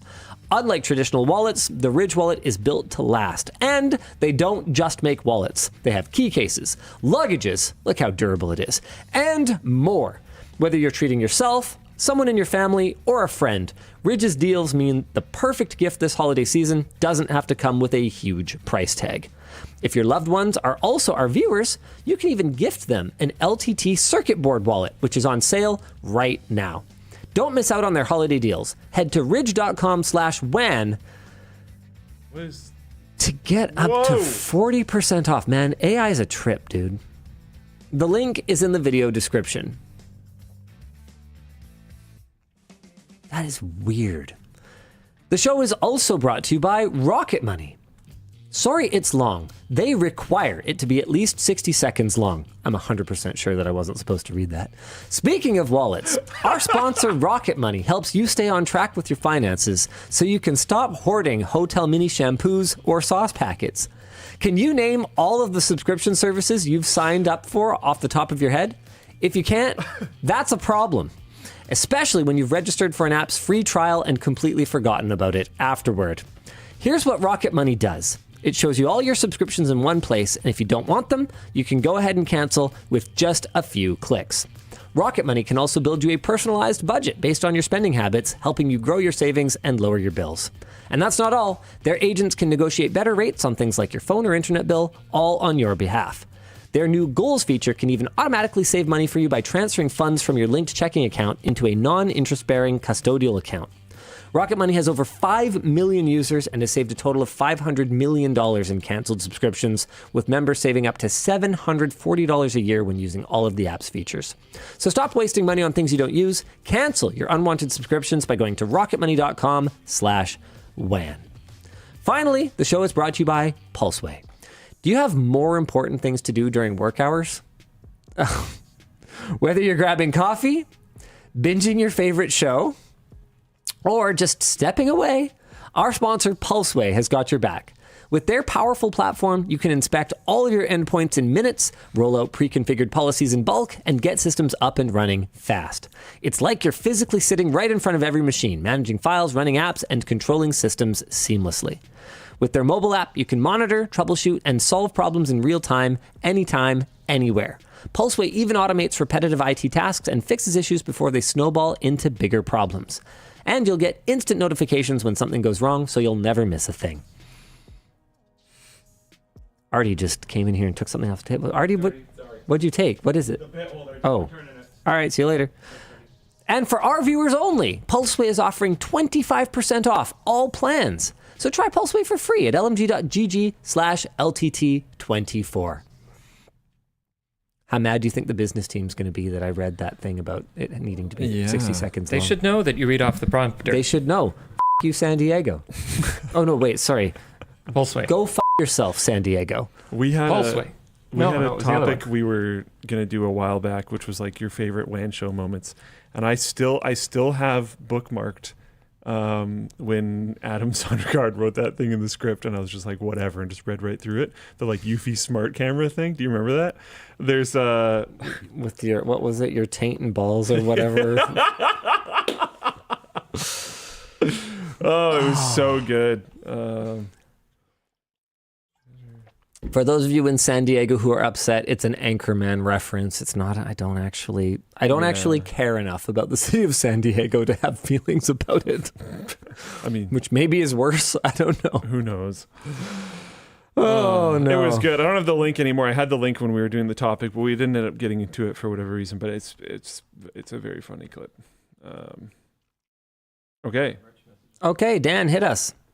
Hi, Linus. I was sad to hear that the tall WAN V3 hoodie was off the table. What's the minimum order for it to make sense? I have a Silicon Valley money. How many do you need me to buy? Oh, man. Investors? Okay. I like you. You're cool. I mean, here's the thing. Minimum order on something like a full custom designed hoodie can be a little bit all over the place because it depends on how many embellishments you're getting that are like custom sourced. So let's say you're getting a custom draw cord, or you're getting like a custom zipper pull, or you're getting a like custom this, custom that. Depending on whether it needs to be injection molded, or depending on whether it's machined, or depending on who the supplier is and what your negotiated terms with them are, it can be all over the place. But if I was to give you a rough number of how many we would need to produce of a hoodie, like a quite custom hoodie like the WAN hoodie, I'd say somewhere in the neighborhood of 2,000 to 3,000 units. So that's for all the sizes combined? Well, it's complicated, right? Because depending on whether your limitation is a custom dyed roll of fabric, or whether your limitation is how many you have to buy of some weird carabiner zipper pull, or whatever it is, that can impact it. So if the limitation is fabric, well, you can get around it. That's one of the ways that we're able to do so many different prints of the underwear, because we can make onesies out of them, and we can go through a bunch of the fabric by doing onesies. And that's the reason why I'm trying to think of something that was quite limited by a custom thing instead. I can't think of anything off the top of my head, but there's areas where you can kind of account for that in your product mix by using it here, so that you can just do a few, of that kind of fun underwear pack or whatever. So what I'm trying to say is it's all over the place, but in general, for a custom hoodie, I'd say somewhere between, let's say, 2,000 and 3,000 units to get a run done. All right, so so I was going to say another thing is sizing. So if you think that it's a design that's going to skew quadruple XL, then you don't have to produce that many of them to use up like a custom dye lot of fabric, for instance. So back to WAN hoodie. WAN hoodie tends to skew pretty standard for our size mix. So we'll probably go from, I think, small to triple XL on that one. Don't quote me on that because I don't remember exactly. Sure. But here's the issue. We don't have a tall hoodie. We don't have our tall hoodie grading done yet. And grading refers to the process of taking your reference sample, which is often created as a medium, because I'm deeply involved in the development process and I like to be able to try it on in order to give feedback. And also because medium is the best selling size, obviously, because that's why it's medium. So we have other mediums try them as well to make sure that it's not just made for me. But we start with a medium, and then grading is the process of taking that medium and building it up and building it down to accommodate different sizes. The issue is that we don't have our grading done for a tall hoodie. It also means that we would need to figure out ahead of time what our mix would be when we order these thousands of hoodies. So across our sizes, let's say we go small, medium, large, XL, double XL, triple XL, that's 6. If we add tall sizes, right, we just doubled our SKU count. Which is brutal. Okay? Then we have to make sure that we get the mix across all those different sizes in the regular and the tall variant. We have to make all of that fit into some reasonable order quantity. Let's say 2,500 units for something like that. Then we have to also balance that with that if we absolutely, completely flub one of them, it's going to be out of stock for like 6 to 8 months while we wait for a restock of all the little bits and bobs that go on it and production and shipping. It is a lot to manage from a logistics standpoint. And I think that often people do not consider, or they don't have experience with, how difficult inventory management can be. The number of times that we've had people say, why don't you just have an EU distribution center so I don't have to pay as much on shipping? When I'm kind of sitting here going, yeah, you think we didn't think of that? We thought of that. But now I get to take that, let's say a 3,000 unit order, because I can sell more because I have tall sizes and I have better shipping to the EU. I now take that 3,000 unit order and I have to get the size mix right. And then I have to nail size how many mix of might them be different geographically. Of course it will. And so then I have to nail how many of them I send to our EU distribution center or to our NA distribution center, or you're going to end up paying more for shipping anyway, because we're going to be out of smalls in Europe where people walk everywhere, and we're going to be out of triple XLs in the US. And it's like, crap. So now all we have is an inventory management nightmare, because you got to understand, we're a small company still in the grand scheme of things. We are not Uniqlo. Yeah. We're not Lululemon. Yeah. We aren't producing a style on the order of 50,000 units in one shot. We're not doing that. Yeah. We're making maybe 2,000 units. So splitting that across all these distribution centers is just, it's not feasible for us right now, not at our current operating scale. And I know it's easy to say, well, your operating scale would probably be better if you guys accommodated larger sizes and if you had multiple distribution centers. It's like, careful though. Yeah, but how much investment do I want to take? I will say. Do I want to take VC money? Do I want that to impact our product development and the way we run our business? We don't want to do that. But I will say, yeah, the tall blank shirt is sold out in long and short sleeve in every single possible size that we have. It's very, very, very strongly rated 5 stars. The top review on it. And I'm going to cut Luke off. I actually muted his mic. I've muted your mic. No. I'm going to cut Luke off right now because I have good news for you. Oh. When we bring in our new colors of t-shirts, which are coming soon, I think we've got 5 new colors of t-shirts, I want to say, they will be available in tall sizes. Oh, that's cool. So not just black. But you got to give us time. No, that's awesome. That's awesome. I understand it all takes time. I'm just saying the most recent review says, please bring back more to the store. I need 20 of them. I know. I'm aware. Frostblade says, yes. A lot of people underestimate how small LTT is. Yes, it's bigger than the 2-person coffee shop in my town, but even a company like Critical Role is maybe 10x LTT, and even then they're small compared to something like a Mr. Beast. Any creator company is insignificant, compared to the multinationals. And honestly, even then, I see comments all the time that are like, how can they not do this? They have 100 employees.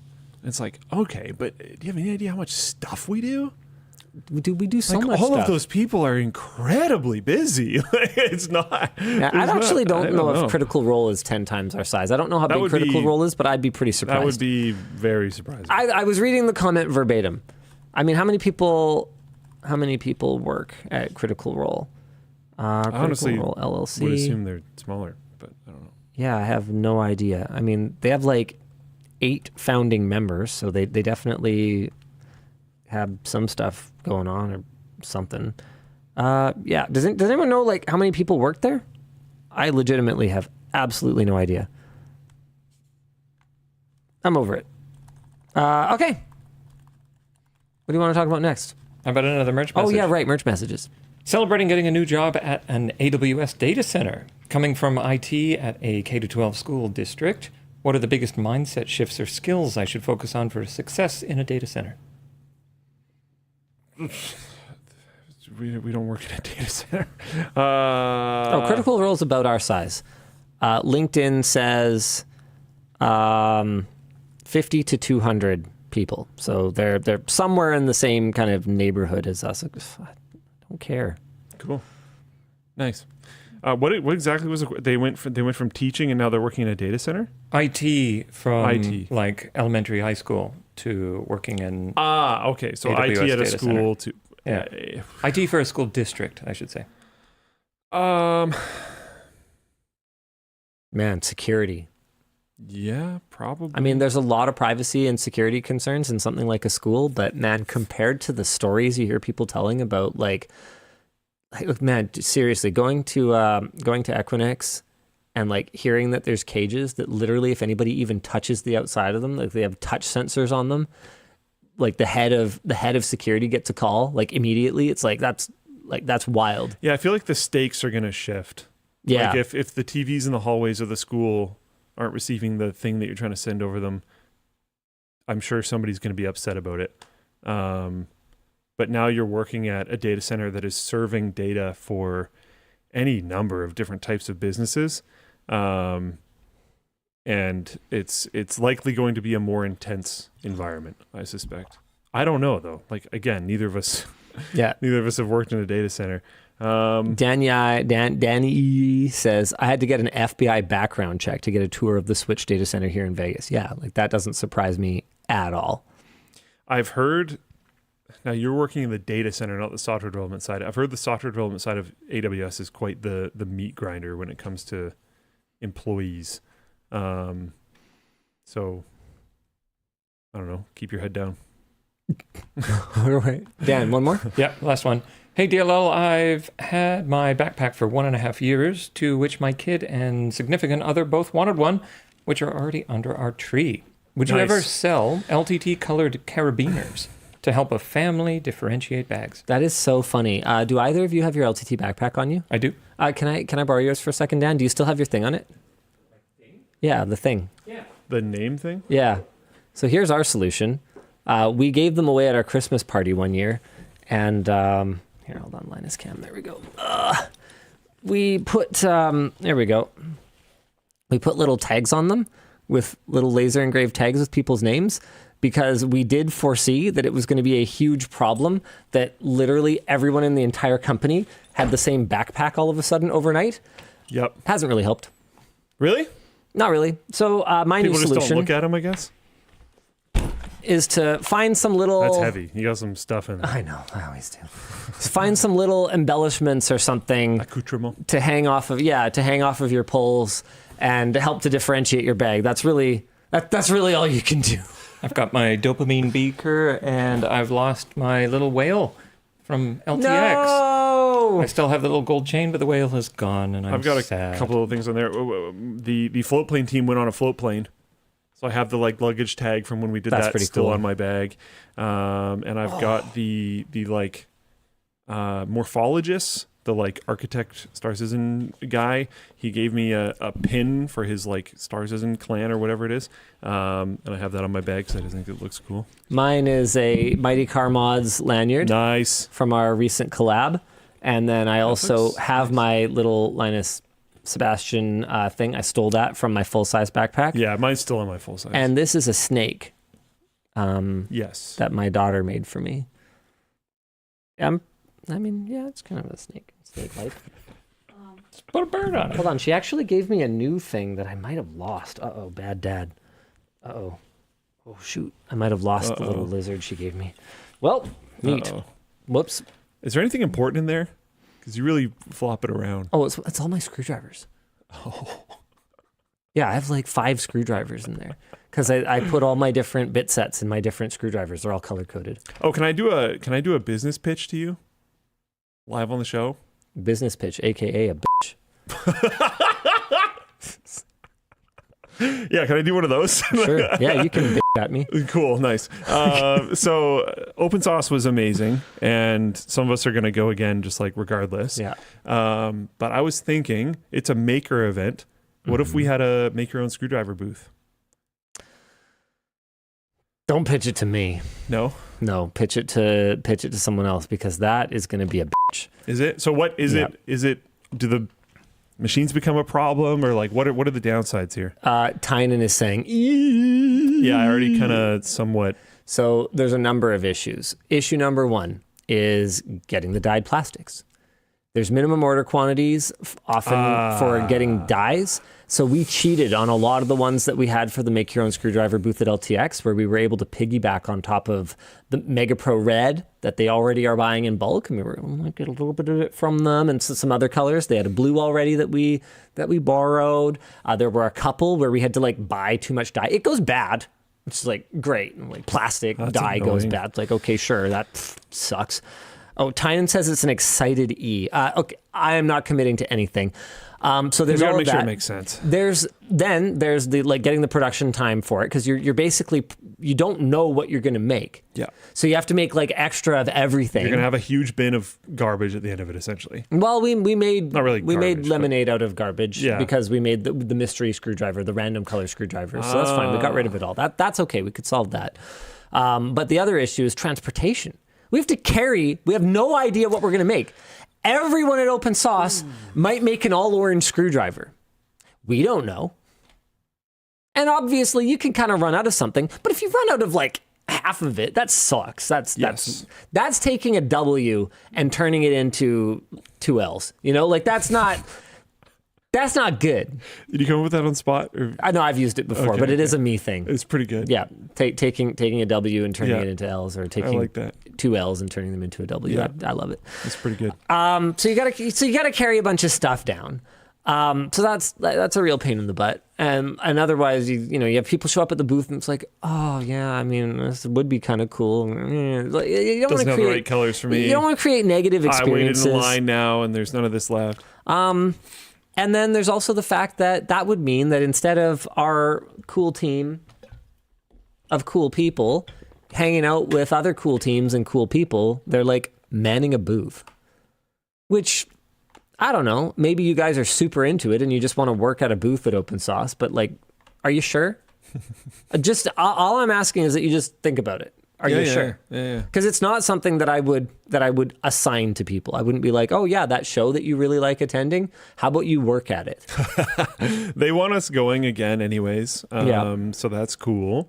So we're going to have some amount of presence there regardless when it happens, whenever the date is.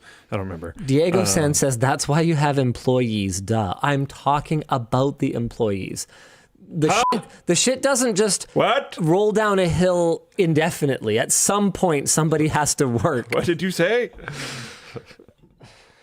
Lou can do it. I honestly somewhat agree with him. I don't want to man the booth.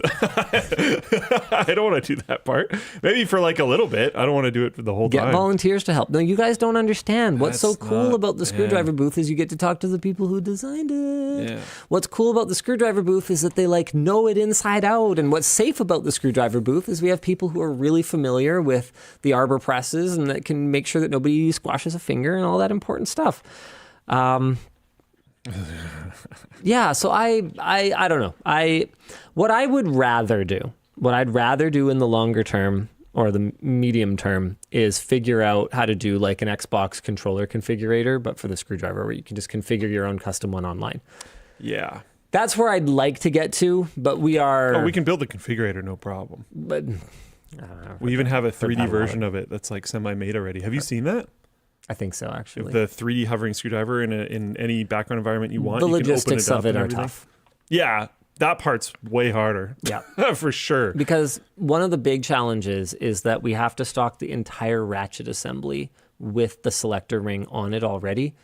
If that were not the case, it would significantly simplify the lead times of that part, because we have to have the injection molding done here. Then we have to have it assembled onto the ratchet assembly in China. Then we have to have that assembly sent back over here for final assembly of the driver. And handling that across like 6 or 8 different colors or whatever, it's just like, it's going to mean that for extended periods of time, you're going to have certain colors out of stock. It's a lot of logistics to manage when we're already having trouble keeping t-shirts in stock. So, and that doesn't mean that the team isn't smart and doesn't work hard or whatever. It just means that the logistics of managing a store with like over 1,000 SKUs is really tough. It's also like if you look at customized versions of products on stores, I can think of a couple where like, I don't know, you can get your name etched onto it or whatever. Sure. It's usually surprisingly not that cheap. Oh yeah. Oh, 100%. It's a lot. Oh, dude, we've got, we were looking at what the pricing would probably have to be if we ever did the resin-infused wooden screwdriver, or the resin-infused wood screwdriver. And those screwdrivers, instead of being like buying a resin-infused wooden screwdriver, you would probably buy that one. And it would probably be listed on the site for like $700, $800, $900, because realistically, it would have to be like hand monitored. Like we would take that piece of wood, like that one, and then we would probably do it here. And it would have to be like hand assembled by someone on our engineering team, as opposed to just some random or whatever, because of Still has to meet specs, etc. Yep. And the cost of those things, like it's like when you look at like knives and stuff that have this resin infused wood in the handle and stuff like that, they're like $1,000. Because the getting it is really expensive on top of all the other complications of making the thing. You can't get them at volume. Right. Citizen 5391 says bespoke screwdrivers would go crazy for the whales. I know. I'm sure you could sell like 5 of basically anything. Oh yeah. Oh, probably. It's just a question of like, it's balancing whether that would even be worth spending our time on, like the opportunity cost of it. We also have the whole thing with the store where we're trying to make something new and better, and while it might be expensive, it's really good and is somewhat it has to reasonable. Fit all of that stuff. It also has to be somewhat within reason. Expensive but reasonable. Like, yeah, we had a $600 backpack, but everyone who bought it was thrilled with the Luxe backpack because the materials are great. It has all the functionality of the regular backpack, and it's a head turner. Like when I was daily driving the Luxe backpack, dude, I saw you get questions about it. People were like, wow, what is that? Because not everyone's into it, and that's totally fine. But the people who like it, like it. Like one of my friends in Taiwan, like badminton buddy, tried to buy it off of me. And I was like, dude, this is the only sample. Like, I have to wear test it. You can't.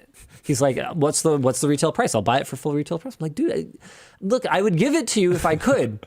It's not about the money. You just can't have it. It's the only one that exists. Yeah.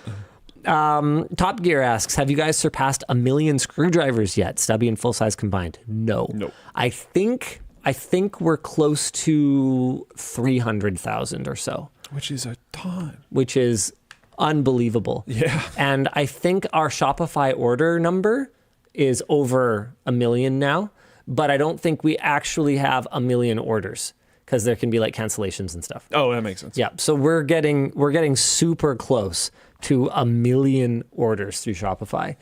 We apparently are actually like a very sizable like store for the Shopify platform, which is something I never would have thought. Would happen. Cool. Citizen 5391 asks, how's the gold controller doing? It's doing great. Appreciating. Actually, yes. If anyone wants to buy it, you could buy an appreciating asset.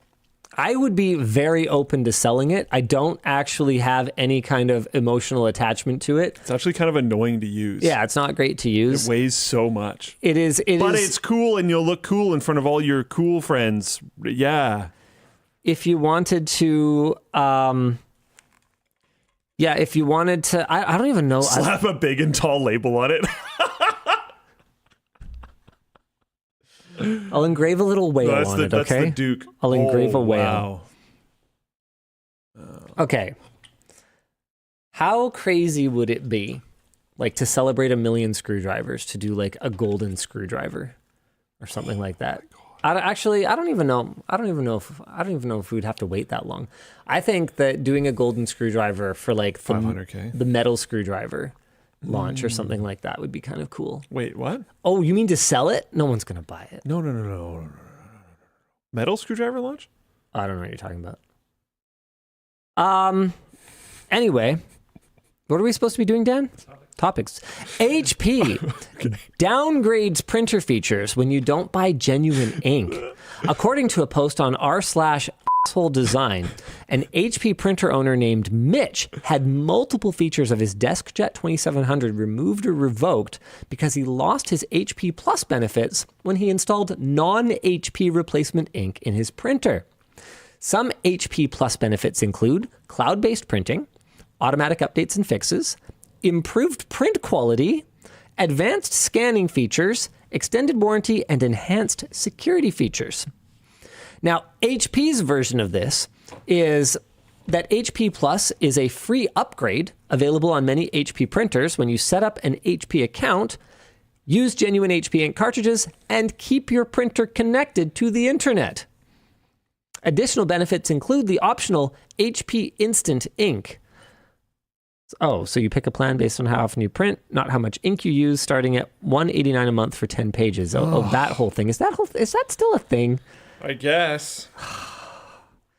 See, you don't get to just spin, you know? You can't just spin. You can't say, hey,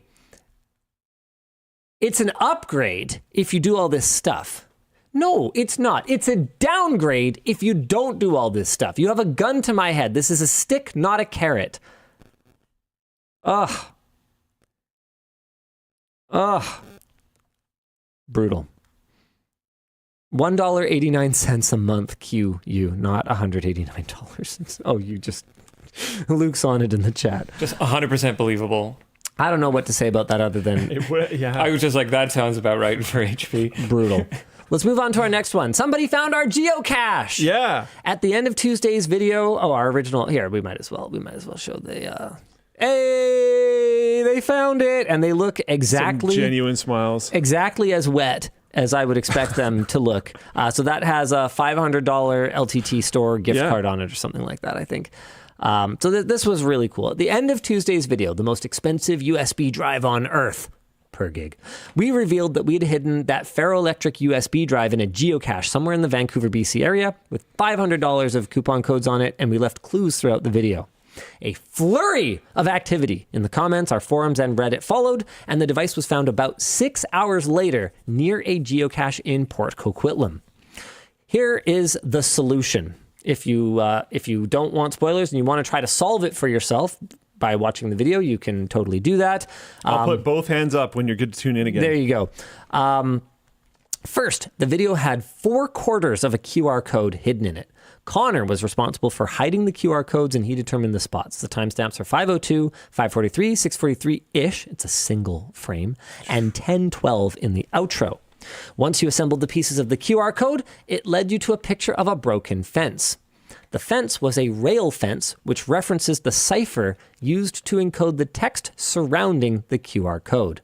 Since the fence in the image had 3 rails, so did the rail fence cipher. I added space and line breaks to the encoded message, which makes things a bit more difficult. I did not include an offset. So here's an example of a rail fence cipher. Dun, dun, dun, dun, dun, dun. So was this Connor's idea? Because this was sick. No, I believe this would have been Adam working on this. Good job. I had intended to have an extra step using another ciphered message within the rail fence cipher. The next hint would have been liberty, freedom, tyranny is dead, a line from Shakespeare's Julius Caesar, to indicate that the next code was using a simple Caesar cipher, A to B, B to C, C to D, etc. Even when only a portion of the message had 2 layers of encryption, it made it very hard to know if you were on the right path. Also, I ran out of time to make it more complex, so we didn't do that. Instead, I just included the name of a geocache that could be found near where I stashed the drive. To avoid too much disruption to the geocache, I didn't actually hide the drive inside of it, just nearby. To get the exact coordinates, you just had to solve the geocache puzzle, which I will not spoil here. Adam says, I did my best to be hands-off, but did end up providing hints by reacting to comments on the forums when it seemed like people were getting really far off, like thinking that we hid it in Enderby, or started calling phone numbers. Adam. Oh boy, yeah, okay, that makes sense. Congrats to Redditor Betty Bratt and her husband. It was great to see the teamwork of the community. Many viewers outside the Vancouver area were helping out those who were close enough to have a chance at the prize. We did manage to generate some mild controversy in the geocache community. Geocaches are created by community members and are meant to be done for the fun of it, rather than for any sort of prize, and introducing a bunch of normies to any hobby is usually met with a bit of resistance, as new folks might not understand the culture or best practices. Some people did point out that plugging in random USB sticks is a bad idea. You don't know what's on it. In this case, I really doubt that someone was able to find it, flash the firmware, program something malicious to put on the USB drive, then put it back where it was supposed to be. It is possible, however, very unlikely. I'd also be surprised if someone decided to purchase similar looking USB keys with malicious stuff on them and litter them around geocaches in the lower mainland. It's like needles in candy apples. It's not really a thing that actually happens, except when it does happen. So yes, that is a really good point, but it was also a very distinctive looking USB drive with very distinctive functionality. Like yes, good point. It would have been tough, but also very, very unlikely. The level of gatekeeping that was going on with a couple of members of the geocache community was actually comical. Yeah. And y'all need to calm down. But yeah, it was fun. It was fun. We had a lot of fun with it, and the team has a lot of fun creating content like that. I saw a lot of people that were angry about the sort of detective interrogation and like the lawyer conversational skit that took place in the video. And anyone who said it wasn't their cup of tea, I kind of noted that. And anyone who got super angry about it is now officially shadow banned from the channel forever. Because guys, we gotta do stuff. Don't get mad. Just express your thoughts. It's so exhausting sometimes, dude. Our comment section is legitimately... It's getting better. Like, way better. I don't know whether it's the threat of shadow banning or that it was just a very... Because I haven't actually done it to that many people. Or whether it was just a very small number that were creating as far as the my vast majority goes, of the nonsense. A lot of these are actually very small numbers. Like, it's a lot of communities are often ruined by a very small group of people. Yeah. Because it doesn't take much to taint the bunch. Nope, it really doesn't. Part of the problem. And you know what? I had an interesting conversation at the Smash Champs, the badminton club, at the Smash Champs Christmas party. I now have to attend multiple Christmas parties. I'm running too many companies. It's a very relatable problem, I know. So we had a really interesting conversation because they finally dug up a data point that I'd been asking for. And you know how I can never turn off work. So we're at a Christmas party, we're talking about work. Anyway, the point is that because we've been offering it for free, we've had free drop-in for our soft opening, there have been people who have been signing up and then not showing up because there's no consequences for not showing up. And what we discovered, that there was a group of repeat offenders who had done it over 30 times in a span of just a couple months that we've been soft open. And so we were having a conversation about, what our reaction should be to something like that. And the team, I want to get out ahead of this. The team already made their case and I gave in. They said they wanted to give a warning to these people before issuing any kind of suspension or anything like that. But what I told them I wanted to do was just permanently ban them forever. Because doing something like missing a booked session once in a while, that happens. It's gonna happen. That happens. Yep. Doing it dozens of times over a span of 30 times? Over a span of a couple of months. Yeah. Knowing that by booking the session, somebody else can't sign up for it because it's a limited number of slots.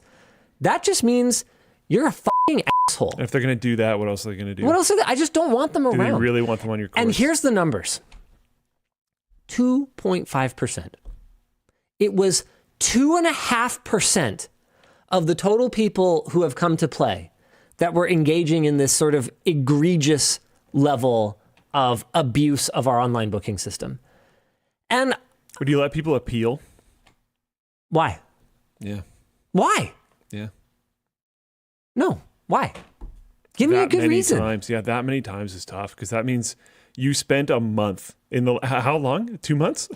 How long it's been open? Like so you spent 2.5 half of the time since it's been open booking and not showing up. Yeah. So maybe you have a slew of unfortunate events and you end up not making like a few in a row even, and it like looks kind of bad and you're like, I wasn't trying to be a jerk. I thought I could go, and then then life the kids is got messed up sick right and- now, and it just Yeah, I get it. kept not working. But spending a month out of 2 to 2.5 months doing that is too much. Yeah, Chris429 says, honestly, it's crazy that 2% of the time you've been open, you couldn't rent that space. That's crazy. That's not how that math works. The way the math works is that if you have 2.5% of the people that have come and played doing this 30 plus times, we would have sessions that are fully booked and have like a third of the people there because 2/3 of them weren't there. That's what this kind of egregious repeat offending does to a community. It destroys it. It makes it less interesting. And when there's less people there, it's less interesting. Yep. Because in my limited experience with badminton people, you'll kind of jump the courts a little bit sometimes. Yeah, absolutely. Go play with other people, Yep. do whatever. Yeah, especially during drop-in. Yeah, it's very much a community thing. So having such a reduction in the amount of people that are there can be bad. Hazafia says there has to be some advance payment for booking. Yes. And once we're taking payment, absolutely there will be, but we're soft open. And we wanted people to be able to come and try the courts and enjoy some free badminton. I mean, this is why we can't have nice things. We actually were trying to like do a solid. Yeah. Obviously, there's an advantage for our business, right? Like we're giving people that first hit, Smash. Yeah, the first smash, right? Yeah. But like, yeah, like I don't know. Yeah. So obviously we're gonna figure it out, but no, it was free. So people were taking a free thing. So it was like the 2% of people were showing up at the door where the bowl of candy is out. Please take just one, and just taking all of them, ruining it for everybody. Brutal. So yeah, I don't know. I just, my state of mind, Yvonne disagreed. She supported the Smash team and, they ultimately have decided to issue a warning to all these people. And even that, it's like a manual process. It's creating unnecessary work for us. Yep. To go and like tell them to not be a fucking asshole, right? Like, why? So they're going to do it. We're going to give them a warning or whatever. But honestly, I don't support that. I think we should just not bother with it. I don't need them. I'll take the other 97.5% of good eggs. Yeah. Because I don't think you're going to have an attendance problem. Most people are pretty awesome. Most people are pretty chill. It just takes, so that was what I thought was interesting. It was that number. 2.5% was the number of people who were just egregiously just jackasses. I bet you it's really not that far off for like most things. Yeah, Yeah. genuinely. Yeah. Like looking at communities that I've modded before and Sure. stuff, it's like Or like it's sitting really in, a small sitting in a theater watching a movie. It's only like 2 people that won't shut up or have their phone on or whatever. Yeah. Apparently, I was reading an article about this. Is this true? Apparently, disruptions in movie theaters are becoming like way more of a thing. Yeah, because people aren't used to not being on their phone, so they'll just be on their phone the whole time. What? Yeah. That's crazy. Yeah. And they don't do anything? They don't just like kick these people out? I guess not. Like that's the thing that really blows me away, because as the proprietor of the business, I feel like it's my job to ensure that my customers have a good time. And I don't care about one person if they are impacting the other 99 that are not able to enjoy my facility. I am wondering a little bit, like I've heard this as well. You've heard this. I've heard this. Neither of us really go to movies that often anymore, so we haven't experienced it. Is this, we're all hearing about it, or have people in the chat actually genuinely experienced this? Because like Elijah said, people cheering. It's so true. People cheering sometimes also. Is this from Elijah going to the theater, or are you hearing this? There's no way Elijah ever went to a theater. No way. And Elijah says it's hard to kick people out. It's a bigger disturbance to do that than to let them be annoying. No. Agree. That's the thing. Because you only have to kick them out one time. They will be a disturbance forever. I go to theater once a month. Wow. Oh, really? Well, then why haven't you ever seen any movies? What are you even doing there? Modern bad ones? I don't know, man. Maybe just theaters. The staff is just a person for popcorn. Yeah, dude, I don't know. As a moviegoer, and I used to manage one in the 2010s, there's way more talking during the movie and phone usage than there used to be. Yeah, okay. Avid moviegoer. Oh, okay, yeah. Yeah, apparently it's more of a thing. Huh. Okay. I don't know, dude. Okay. I think that's because it's the new Lord of the Rings movie, Conrad. That's my take on it. What is? He said nobody goes anymore. We went to go see the new Lord of the Rings movie, and there's only 5 people there. What new Lord of the Rings movie? Is there a new Lord of the Rings movie? I don't know, which is the whole What are you talking about? whole part of the problem. There's no new Lord of the Rings movie. No, you're drunk. Hold on. What? No. Oh, animated movie. The War Within. Oh, I don't know if it's not. Not the War Within. The War of the Rohirrim.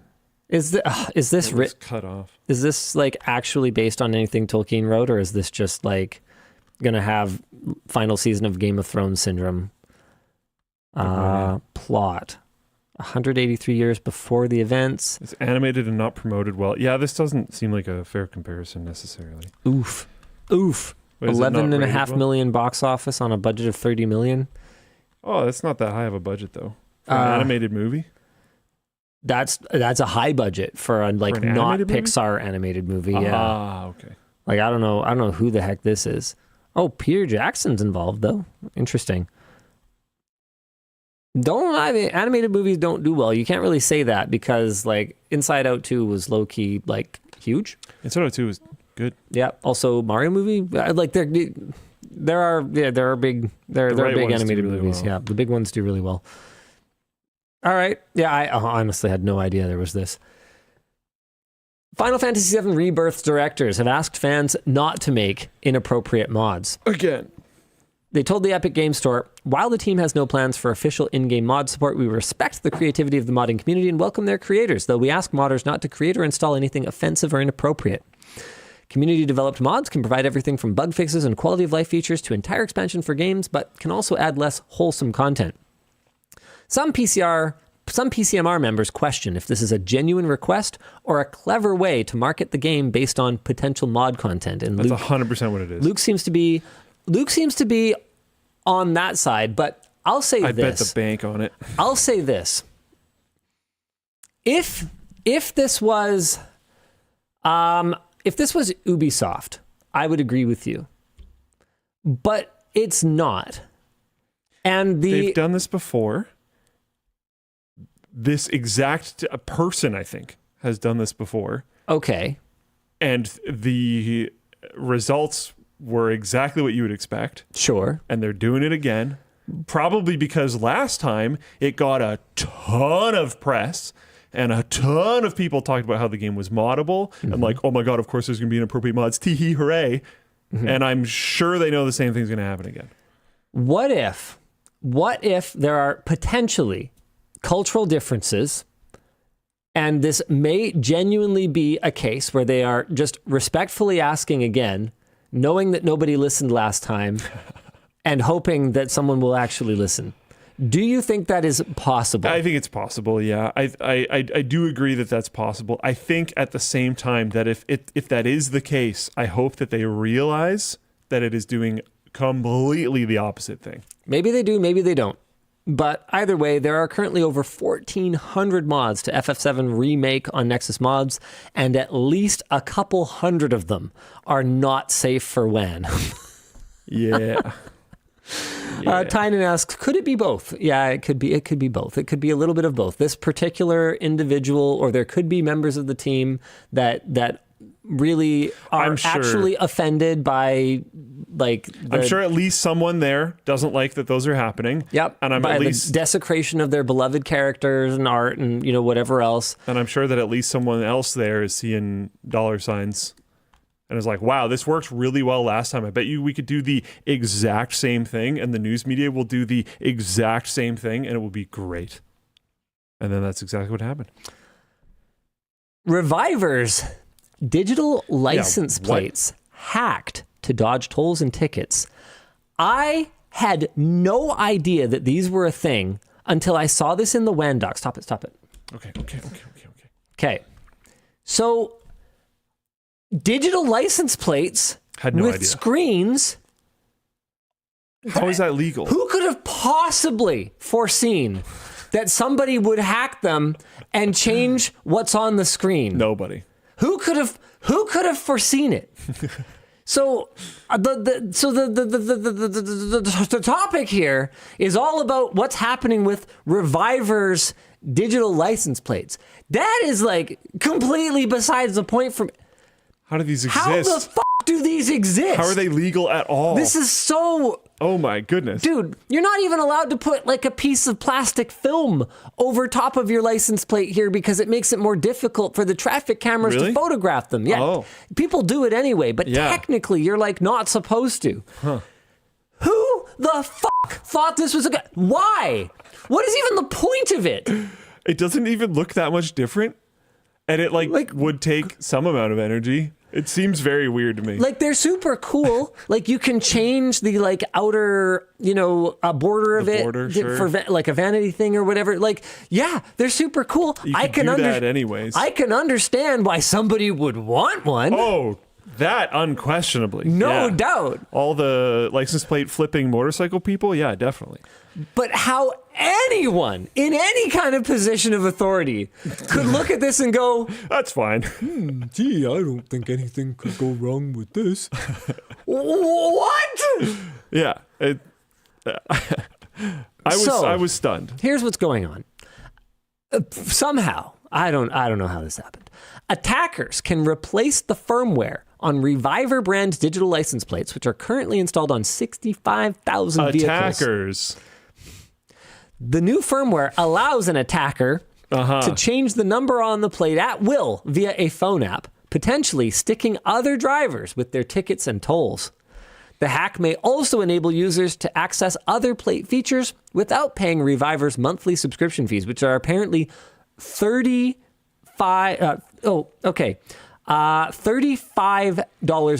a year? Yeah, $35 a year. Why? Why would I want to pay $35 a year Well, you don't want to, which is why you somebody hack else it. for my license? So Reviver says the hack voids the warranty and requires fancy tools and rare expertise.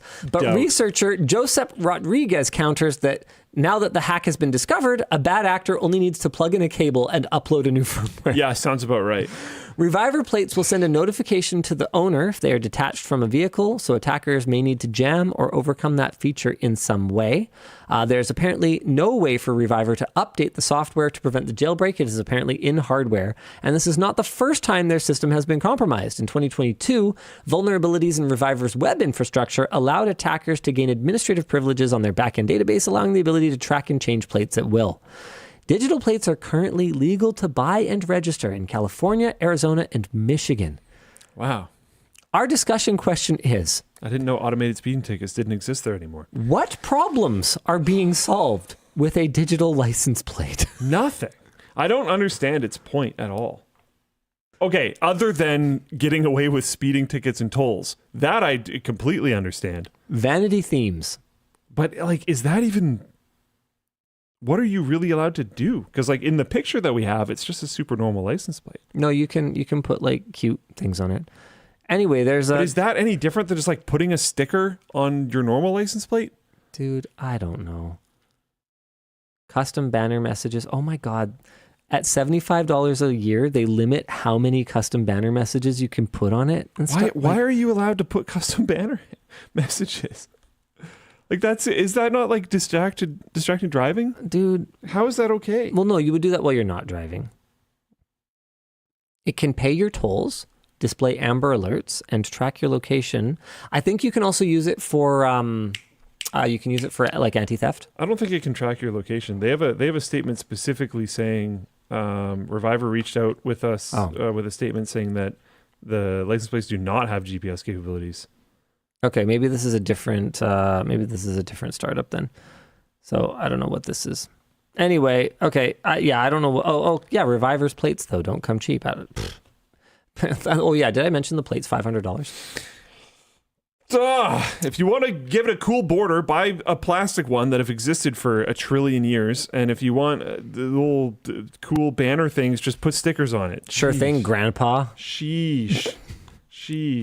ReBoot, I'm okay with being old if that's the line. ReBoot Rewind has started their crowdfunding campaign. It's over on GoFundMe. Just wanted to promote this real quick because it's a super cool mission. The show ReBoot was like kind of part of our childhood, especially here in Canada. Yeah. And the original tapes have been found, but it's a lot of work to get them fixed. So I think we could probably throw $1,000 at it. If you guys want to throw a little bit of money at it, that'd be super cool. I'm just gonna forward this to accounting. If there's anything else for you to say about that topic, go ahead, but I need to do this, so yeah.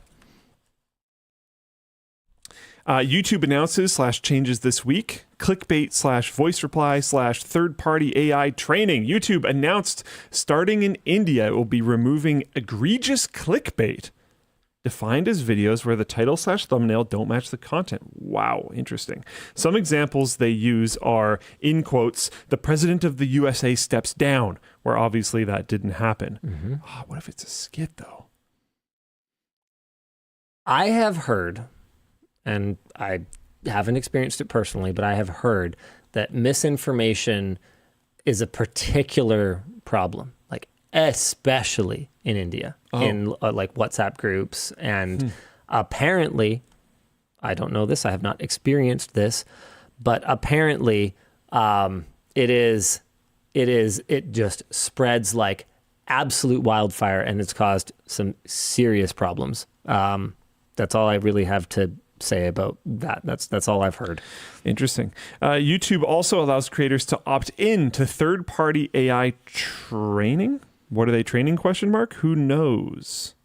But at least creators have the option to opt in. It's not on by default. What? This is just YouTube announcements this week. So this is completely separate from the other thing. No, yeah, for sure. That's just so weird. YouTube is also testing a new voice reply feature in comments. This can only be done by the creator of the video. That's actually really cool. It has to be a reply to someone else's comment and only on iOS? What?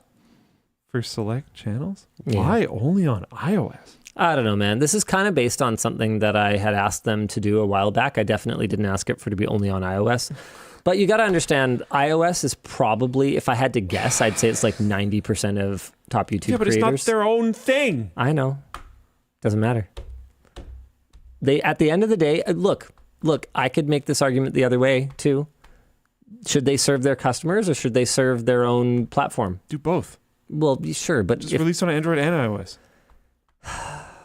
Yeah, That's not the question I was asking. yeah, and when you're trialing a new feature that might not ever even go full release, like, do you do the 50% of the work that reaches 90% of your users, or do you do the 100% of the work that reaches 100% of your users? I understand it. I don't have to like it, but I do understand it. Yeah. Discussion question. Nah. Regarding Team no. Green acting sus. A user posted this week on X that they were experiencing up to a 15% penalty in performance while having the NVIDIA app installed on their computer. Several other users and publications also tested this claim with a variety of games, and while some may reach up to a 15% penalty, it seems that across the board, every game that was tested saw between 2 and 12% on average. I think there was some solution here. I think you just had to like turn a particular setting off. Yes, and NVIDIA's working on fixing it. Okay. So we just wanted to make sure people know to go ahead and... Do we know what the setting is though? I Like, don't remember. Go Google it. Yeah, You'll figure it out. Definitely Googleable. It's a very easy and quick fix. It sucks, but it's not difficult to solve. Citizen 5391 asks, how much flexibility do you have with accounting? You gave away $500 and now $1,000 donation. I mean, how do I put this? It's all his dollars. Well, it's not. Sort of. It's all yours and Yvonne's dollars. It's mine if I decide to give it to me. Which means it's yours. But it isn't yet. Right. Until such time. But you have full control of it. As I decide to give it to myself. Means it's yours. But it isn't yet. But you own it, which means it's I don't, yours. though. You do, though, because you own the company. I own the company that is a which owns separate it. and distinct legal entity. But you own that. That owns it. And it owns that. I do. But that entity, with its board of directors... Through inheritance, you own the money. You own the company that owns the money. You're being very literal right now, Luke. You're being very literal. Luke, I could stab you. I just haven't yet. Yeah. Yeah, same thing. I have a knife. That's not the same thing at all. No, it's not. It is the same thing. Yeah. What is it? It is the same thing. The Because government the same has to thing. get involved after I do it. It's not the same thing. Elijah, enough. Anyway, the point is that at the end of the day, if it's just down to money, as long as I'm not doing something that's going to get Yvonne mad at me, or that is going to affect someone on the team's goals or like their KPIs or their quarterly bonus or whatever else, if it's just out of the profits of the company, then I have basically, to Luke's point, full discretion to do whatever the I want with it. No, you could technically do all those things anyways. That's self-control. Oh, well, no. I just mean in terms of like what my rules are. Yeah, that's what I mean though. It's self-control because you own it. So I know that Yvonne's not going to be upset about us donating that amount of money to a cause that we think is cool. And I don't think accounting's going to be bothered. It's another check. Yeah. Like it's So whereas if I was doing something like in the middle of WAN show, I took a brand new product that we launched and I marked it down to 90%, right? The Creator Warehouse team now has to scramble to get a new order in. They now have to figure out what the heck they're going to do about all the sales that were cannibalized by this new product that is now priced way under it. They have goals around profitability for the store and inventory management that I've now just completely screwed up. Self-sabotaging your own company. That's and the people within it. And the people within it. If we're creating a bunch of work for people, that's not okay. But if we're contributing some cash that isn't mine because I haven't decided to give it to myself yet, then towards a project that's kind of cool and is aligned with our corporate values and with mine and Yvonne's personal values, then that's not a problem. Yeah. That's fine. Citizen Just wait till I'm not saying he's going to do this, but this is pretty normal. Just wait till he sets up a charity. And then you just It's more of a thing in the US. Yes. It's not as applicable. Yeah, it's less of a just like infinite money. Isn't sheet. it weird how when especially American but business people in general get really, really rich, they suddenly become philanthropists? Wow. I wonder why. It's a whole thing. It's a whole rabbit hole, and it's not all conspiracy theory nonsense. There is a lot mixed in with it, which is kind of annoying and frustrating. But yeah, it basically, yeah. Like, okay, Mackenzie Scott seems to be actually doing it. Which one's that? That's the one that used to be Bezos. Yeah. But it turns out he prefers like Nice. 400-pound lips. So I've genuinely no idea what you're talking about. It's fine. Don't worry about it. I didn't follow that at all. I was like, wow, this has no relevance at all to my life. Jeff Bezos' ex-wife seems to be like actually giving away a ton of money in a way that's legitimately actually helpful. Nice. Okay. Not buying all the farmland in the States? Yeah, well. We can move on. Oh, they want me to fix my sleeves. Sorry about that. All right. WAN Show After Dark? Merch massages. Let's do it. Sure. Oh, we also got to go purple. There we go. Nice. Nice. I didn't do it within 3 seconds. No, I was trying to help. Yeah, why do you get to ride people like He's that? going to stab me now. Well, I don't blame him. I might. Hasn't yet. I'll do it for ReBoot. Luke! I just got Oblivion on sale from Steam. Do you have any suggestions for greatest enjoyment? Should I wait for Skyblivion before I start? You might want to wait. I don't know. Skyblivion's different, right? Like there's new voice actors. There's been changes to some of the items. There's all this stuff going on. It's also not out yet. It is theoretically releasing in the year that's going to start in a couple weeks, but we don't technically know how good it's going to be, and it will technically be a different experience. Now, if you just got it and you're going to play all of Oblivion and then play all of Oblivion again when Skyblivion comes out, that sounds like too much. That sounds like a lot of Oblivion. Yeah, I played Oblivion approaching on 2 decades ago. It's probably been enough time for me. But yeah, I might wait if I were you, but I don't know. Make your own decision. Go watch the Skyblivion videos and then figure it out. Yeah. And whatever you do, don't mod Skyblivion with not safe for work character models. Yeah. Yeah. Zero hot coffee. There's none of those. Those don't exist for sure. Will there be a Lux version of the commuter backpack? I doubt it. People would, people would probably like it. Super limited run. So our relationship with our previous backpack supplier got a little strained. We haven't been a perfect partner either. There have been some projects that we started with them that they did work on, sampling and stuff like that, that ultimately did not make it to mass production with them.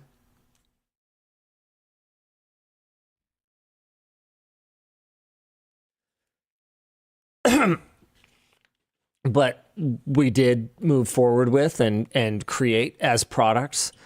They're not understandably thrilled about that. There, however, were some things on our side that we were not thrilled about either, like the fact that we bought 40,000 backpacks that were supposed to have a double layered bottom and instead did not. We weren't thrilled about the design flaw with the carabiner things. Like, yeah, could we have caught them earlier? Yeah, sure, that would have been nice, but we didn't design them or validate them. That was supposed to be, the backpack making experts that we were partnered with. So the Lux products were made in cooperation with our previous backpack supplier. So you'd have to redo. It is possible that we could do another Lux something. Maybe with an apple leather, maybe with apparently banana fibers are super cool. There's some really cool stuff from there. This came up actually during our last merch meeting. We were having a conversation about this. The problem is that the volumes are really small and the opportunity cost of working on a Lux product is very high. There's a lot of other stuff that we could do instead of faffing about making, a couple hundred backpacks. So will we ever do it? I'd like to. I'd like to have a Lux commuter backpack. And the people who bought the original Lux backpack very happy are extremely Verdacious. are extremely happy with it. Like, look at this thing. 19 reviews. This is a $600 bag, and like the nice looking, best functioning backpack I've ever owned. Okay, someone hasn't got it. Okay, well, we'll have to get that sorted out. I mean, customer service should be looking into any tickets or any reviews that are particularly They got a refund. problematic. Oh, they got a refund. Oh. Well, I got a refund exchange rates. Oh. I mean, the accounting of that is very complicated, and I'm not going to get into it here, but I'm sorry that it worked out that way, basically. My daily 6 days a week bag, 5 stars. The point is, the people who have it flipping love this thing. 5 stars, easily the nicest backpack of our best looking bag I own. People talk about just getting comments on it and people asking where it's from. It really is an attention grabber. But we just didn't sell that many of them. And yeah, I don't know. I don't know if it's going to happen. I'd like to. It's a cool product, but we gotta work on stuff that somewhat, has an opportunity to scale. Yeah. What technology would you like to see become more widespread than it is now? I don't know. Technology is like Pretty widespread. Oh man. I'm trying to think. One of them I'm currently investing in. Oh. I want to see NAS become more widespread. Yeah. I think the vision behind some of the storage coins and stuff was actually pretty cool. I jumped on that, man. I really wanted that to be a thing. For those of you who don't know, the idea was that you would contribute, you would mine the coin, whatever the storage coin was, I forget what it was called, but some kind of storage coin, by providing space to a decentralized cloud, essentially. And then people could pay, they could buy coins in order to back up their data to this decentralized cloud. I'd love to see a future like that where NAS is just mainstream and kind of everyone has one, and you just kind of, you don't have to just surrender your data to cloud providers. HexOS hopefully is going to be a step towards it being easier for, I wouldn't say necessarily normies yet, but kind of tech savvy people like content creators and gamers to bring their storage on-prem. I'm going to go with that. I'm going to go with NAS. Hi, Mr. Tips. It recently came to my attention that most of the data USB cables I have are... What is the status of your USB-C launch? I need a 10 gigabit per second cable. Is he going to do it? I think he's going to do it. I had a quick chat with Tynan before the show today. So we were talking about spec versus real world observed results, and talking about where the line's going to be for our C2Cs, where we switch over from... Tynan says don't talk too much. Oh. Don't talk too much, to be specific. He says it's a bit more complicated than I thought. Oh, okay. Well, anyway, I was chatting with Tynan, and this is a cable. It's a nice cable. It feels great. I really love that the speeds and feeds are printed on the plug. Mm-hmm. That is so not really printed. It's stamped, I guess, on the plug.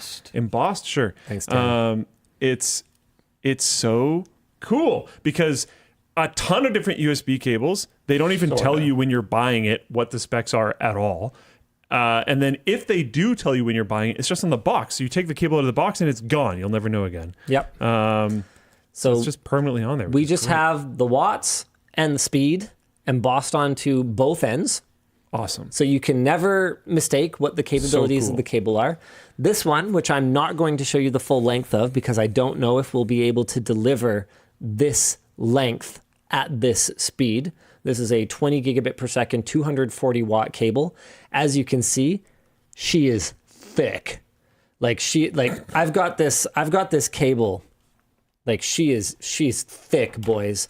So yeah. I've got this USB-C, widthwise and lengthwise here, so you could see it is like as thick as the entire housing is going in there. Like, she's so thick, we don't even need a strain relief necessarily. Like, we've got a little bit of one kind of built into the molding for the housing, but she's just only got so much turn radius. But it still does that fairly nicely. Well, the reason for that is that we're using, so in spite of the fact that they are coaxial conductors inside here rather than twisted pair, because only the finest for our loyal customers. Where was I going with that again? Right. We have coax in there, something. Shoot. I was talking about how it moves around nicely. Right. So the way that we managed to make them supple anyway and like flopsy doodly is that we're using a very similar like silicone style sleeving to what you would find on like hobbyist grade wiring. So they're just going to have like that really nice kind of soft touch feel, and they should be extremely resilient against UV as well as just, you know, the ravages of time.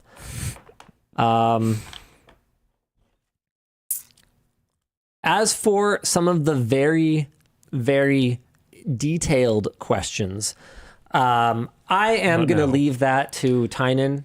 Yeah, he's in full plane chat. Yeah.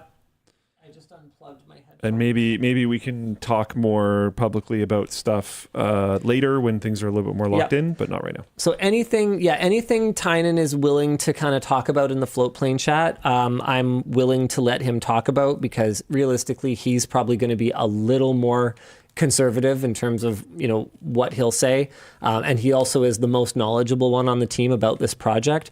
All I'll say for now is I'm really excited because they're nice. I think there's room in the market for this product. I think that from what I've seen, there are premium cables, but I don't think the pricing is reasonable. There are a lot of cheap cables that I think are being marked up extremely high, and the build quality of them is extremely low. I think that there is room for an extremely premium cable. It's not the last thing you'll ever buy. To a degree, cables are consumable. Yeah. The connectors they're rated for insertions and you know, strain and like all that stuff. Nothing is going to last forever, but I think there's room for a very premium manufactured cable, very high quality materials, good shielding, good design choices cable that is not ridiculously expensive due to an extremely high markup. We're going to mark them up in such a way that this will be a sustainable business for us. But of course. I think that much like our magnetic cable management, right, which seems like an obvious product for someone to clone, right? Like, why wouldn't you just clone it? It's just a plastic arch with a magnet in it. It's really hard to clone it because the cost is in the neodymium.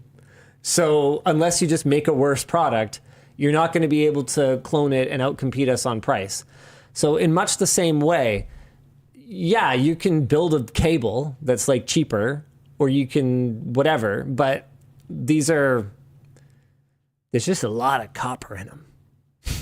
There's just a lot of shielding in them. Yeah. So I think this is going to be something that's going to be really appealing to the folks who are willing to sort of buy once, cry once with their cables, and everyone else kind of need not apply. Yeah. You might not need super fancy cables. It is what it is. Top Gear says, order double your initial predicted quantity. You will blow them out in the first week. That's what I think. But I have not had a lot of success communicating my confidence to some of the other members of the team. And this is where like, you know, consensus is important, and it's not as simple as me just like whipping it out and being like, just buy it, right? Because other people's KPIs are tied to managing stock on the store. But again, and it could be running a reasonable business. It just is because of personal rules, which is good. Yeah. Yeah. I mean, be like, I did kind of pull it a little bit with this one. Yeah. Because they wanted to order fewer SKUs instead of having more granularity in the lengths. And I was like, so what's the dollar value on this? just fucking order them. Like, I don't want to talk about this anymore. Every once in a while, I will pull that card Certain just amount. because Time efficiency. to me, part of the value of this product is that we're going to have different lengths, and I want it to be a really good companion product for our cable management products. So I want, when we're doing stuff like Setup Doctor, I want us to have the right length bloody cable. Right? So there are business reasons for it, aside from just like, sorry, how many dollars is this? Just put it on. Just put it on the corporate card. We'll deal with it later. It's not entirely that. Like, I did have reasons for it, but yes, canceled Netflix for this. We're gonna try to have lots of different lengths so that you can have a nice, tightly managed setup. That's their username. Canceled Netflix for this. That's good. Love it. I thought for a second, I was like, did they cancel Netflix to save money for the cables? Like, what are they talking about? Anyways. Couldn't you just do a pre-order thing? Pre-orders are tough because it means we're taking your money now. You're not going to get it until Lord knows how long. Like, what if we run into an issue? Like, what if our supplier completely screws us over, like we had with the ratchet on the screwdriver, or not What the if ratchet, there's the no shafts. shielding? Yeah. What if we get the initial order in and it's like, oh my God, they produced the whole thing wrong or something like that. Like, it's just, it's so much. My life is so much better if I just don't have your money. Honestly, I don't need it yet. I only need it once I have something of value to exchange for it. I don't need it now. I just need it later. Yeah. Next one? Oh, never mind. I'm so excited for this though. They're very nice. People are gonna see the price and they're gonna be like, that's insane. Who would be insane enough to buy a cable from LTT? LTT's overpriced. They're garbage. They're YouTuber tax, blah, blah, blah, blah, blah, blah, blah. And then the people who get it are going to order it, and they're going to touch this thing, and they're going to be like, holy crap. Are you kidding me right now? Have you ever held a USB cable like this? No. That's because no one is insane enough. I'm so to make curious this. to know how much they're going to cost. I have no idea. Today. This is not right now, but today is the first day that I've seen these. People are going to hold these, and they're just going to be like, "This is beyond compare." It might seem stupid, but the embossed thing on the plug is like worth money. There's other brands that do it. We're not the only ones. We're one of the only ones, but we aren't the only ones who do that. I haven't personally seen it, but there's more to it than just that. Oh, of course. I just like that part a lot. Because I find it super frustrating digging through cables and being like, I have no idea what almost any of these really are. It's just that the cable industry expects like ridiculous margins. Yeah. And so we're coming in and we're kind of going, okay, well, like we have a model where our margin is sustainable, and we think that there's room for us to take our margin model and bring it to a category where no one's really building a product that meets our quality expectations, and see what happens. Cool. See what happens. Tynan says, we aren't looking into Lightning, even though I have an iPhone that uses it. That is true. Lightning is the past, and I think that probably we would have other priorities like HDMI and DisplayPort beyond USB that would come before Lightning. Yeah.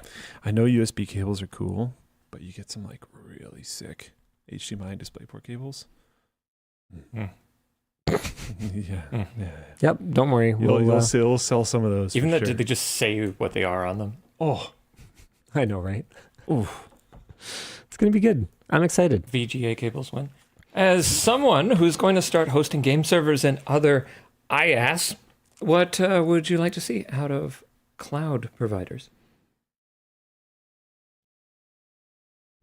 I don't know. Stability and price. Sure. That's a fairly solved game, I think. All right. Archived.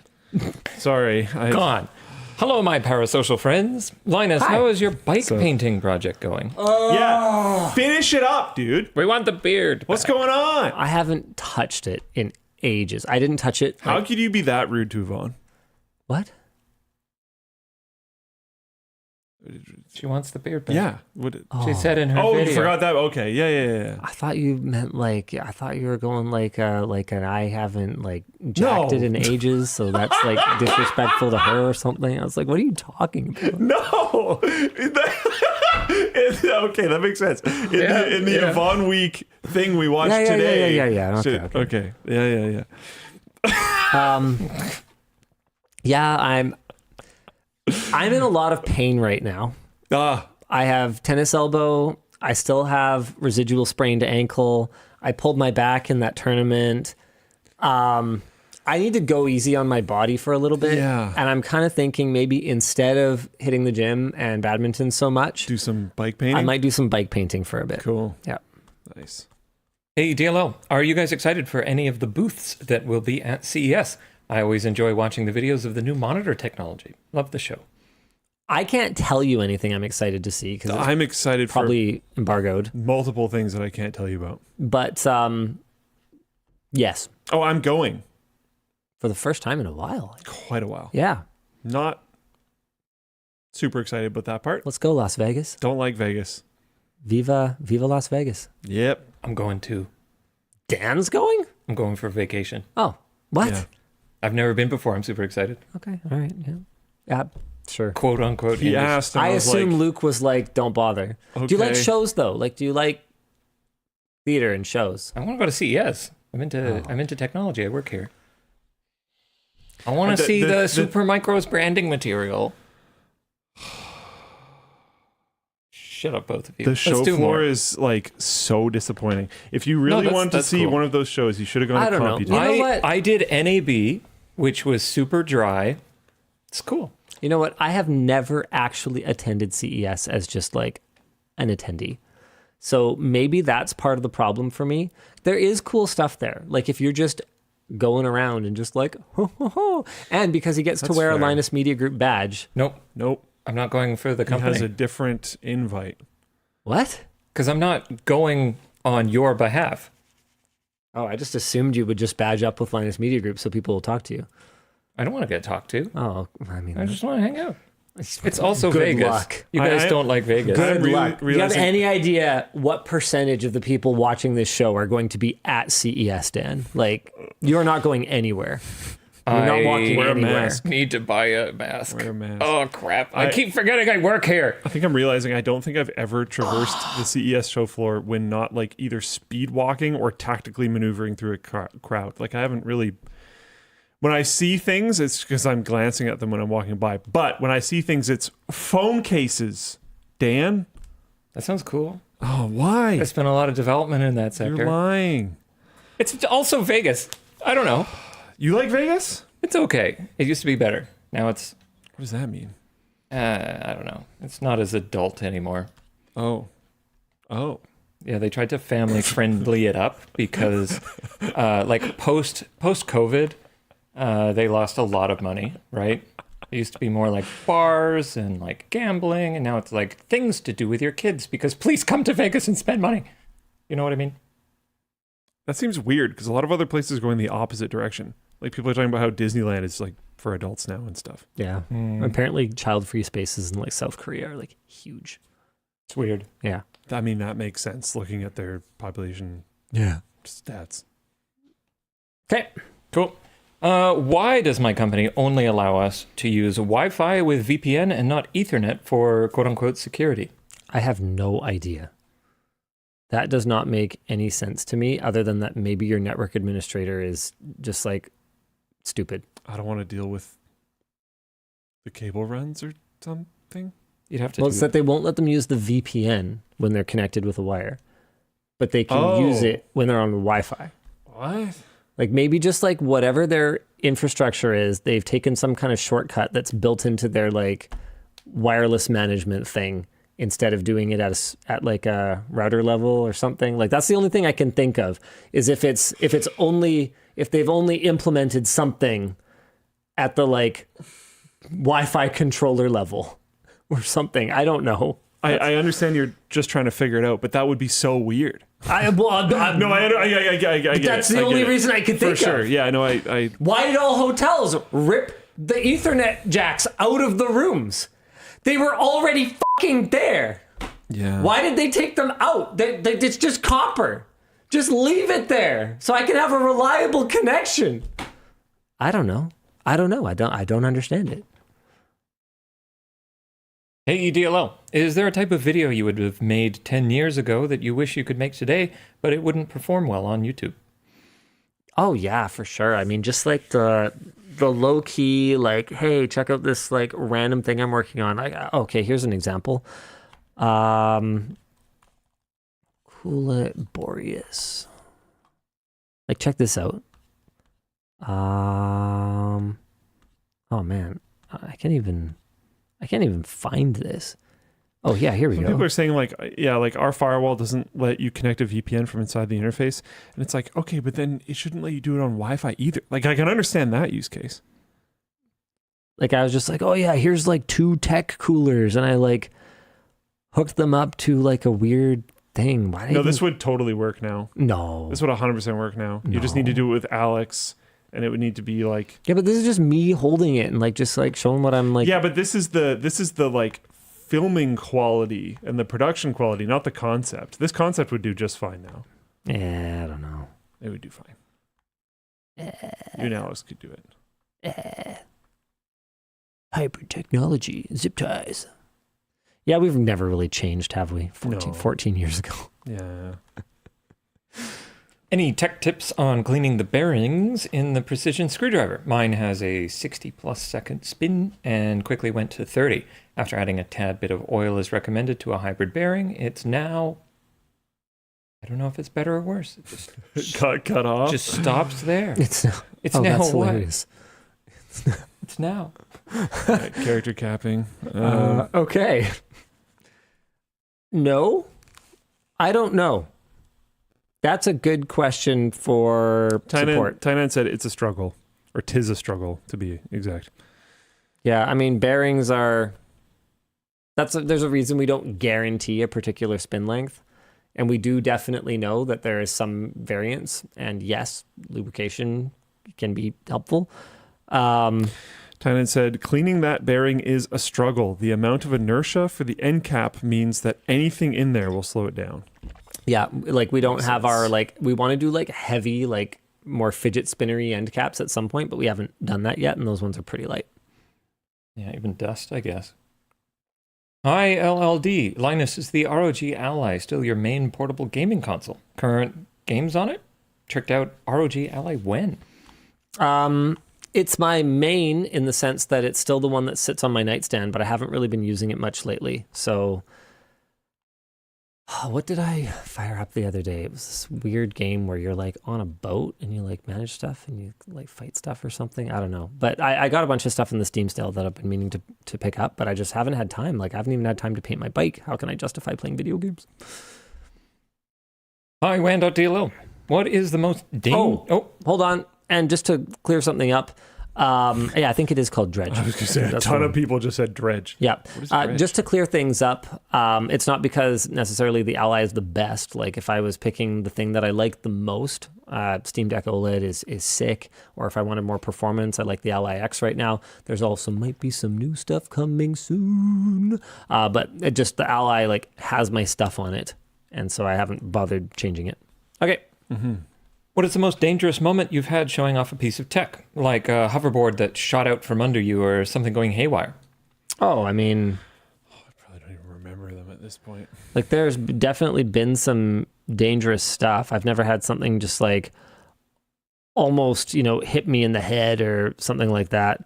I had a Dremel saw blade get stuck in the face mask that I was using. Or strike it or something. It broke and it did something with the face mask. It was so long ago, I don't remember the exact details. I think I probably could have killed myself working on this, though. Oh my God. Self-balancing unicycle V3? Get a little balance in your life? I used to try to put like a fun tagline after the title. I felt a lot less stable than I look here, and I don't look that stable on it. And like you can tell, I'm moving. 9 years? I don't remember this at all. That's because you didn't work on it. I did. Yeah, but still. This was when I would do a lot of the like basically this video was entirely me other than somebody like setting up a camera. Like I wrote it. This is, oh my goodness, that's baby, my boy. Wow. I know, right? That's kind of weird now. Yep. So that was Yvonne filming that for me. So I basically did most of the like B-roll and stuff for this, and then we just had we set up a quick shot in the kitchen. I scripted the video, But yeah, so I learned how to use this, and it's not the hardest thing in the world, but there's a little bit of distracted operation going on when you're trying to film yourself using something that you're not necessarily a total expert at. Yeah. I don't know. I really liked the whole like e-vehicle thing, but it just doesn't get views. Can't really justify the time spent on it. And I understand why. Like they're niche. They're inherently niche. There's all these like different types. There's skateboards and scooters and bikes and unicycles. And when I was in France, a very surprising amount of people in Paris use them. A variety of different e-vehicle things, usually scooters. And I don't just mean the like rental ones. They had their own. Remember when you could just like fly drones wherever you want? Yeah, that was pretty cool. That was pretty cool. Remember when we sucked at operating drones? Anyway. Yeah. That was pretty cool too. Is the backpack rain cover motorcycle wind speed approved? Motorcycle wind speed. Okay, got it. I'm going to say no. Probably safe to say no. Yeah. It has a little. I know. But we're not. I'm just going to say no. Yeah. Good way to go. I saw somebody mounted a metal box with MCM on the back of their bike, and like all the comments were like, "Don't do that." Oh my God! What? Yeah. Oh, I didn't. I thought that they had a metal box that they attached to MCM to. No, that's very dangerous. If you attach it with the MCM. Yeah. Yeah. Nah. Yeah. Mm-hmm. It looked cool, and then you think about the ramifications of it, like being on a road and bumps and wind and stuff, and it was like, oh boy. Magnetic cable management, not Mighty Car Mods, by the way. Ah, yes. Okay. Linus and Luke, how do you fare making friends at work while being in a position of quote-unquote power? It's gotten harder. Yeah. Like it's, some people, I find that it comes down to a lot of the same things as anyone else, like the amount of time you spend working in proximity, the kind of enjoying successes together, experiencing failures together, a lot of the things that people just sort of bond over in general. But I find that for me, like I can kind of be friendly with anyone, but I don't like anybody. I only have room in my social battery, for a handful of closer relationships and that room is, somewhere between 0 and our total number of people on our team, which is like 100 plus, and it's probably closer to 0 than it is to 100.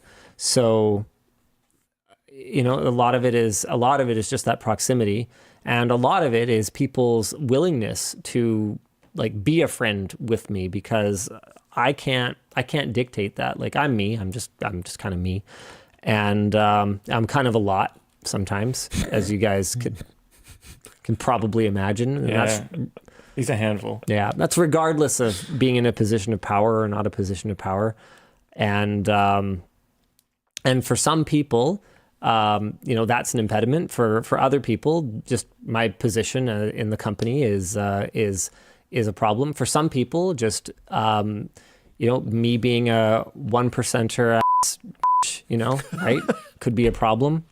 Well, no, I'm serious. I know, it's just funny hearing you say. Well, I try to be a realist, right?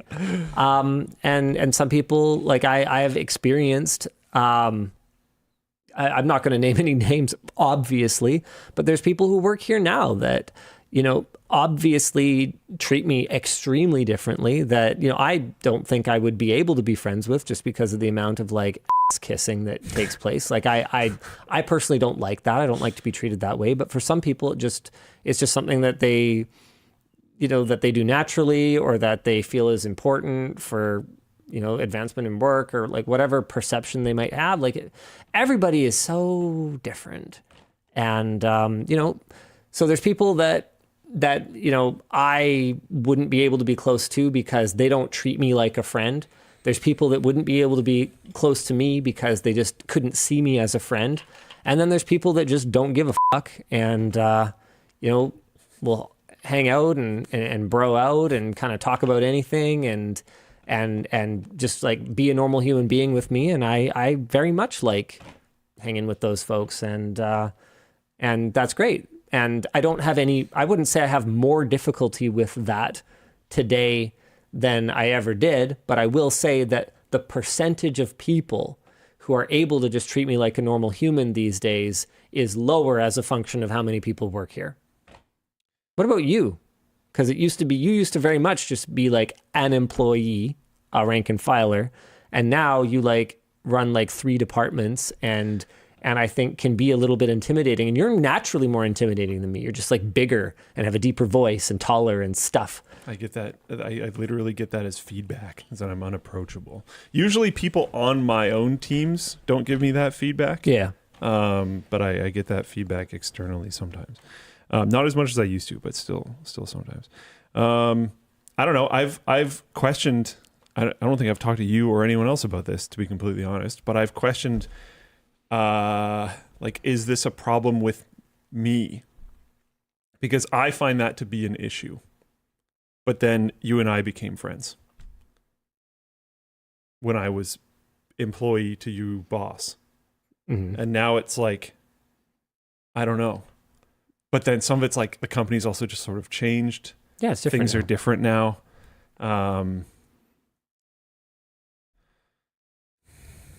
We're a real company now, kind of. Yeah.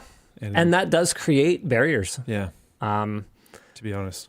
Because like when you work closely with everyone at the company, you kind of know where people's boundaries are and stuff. Whereas like if I act like myself in a group setting now, I could easily say something that is offensive to somebody. Like maybe we have very different positions on, say, for example, religion or politics or whatever else. When you have 6 people, you could say something like, you know, F some politician, and know with a pretty high degree of confidence that what everyone's, those people can think about. Yeah, everyone's kind of on the same page. Whereas when you have 100 people, I guarantee you, there is no single issue that every single one of them could agree on. There's also politicking, and there's people that like you don't necessarily know them well enough, and it might make sense for them to hold a certain position publicly, but they don't actually feel that way internally.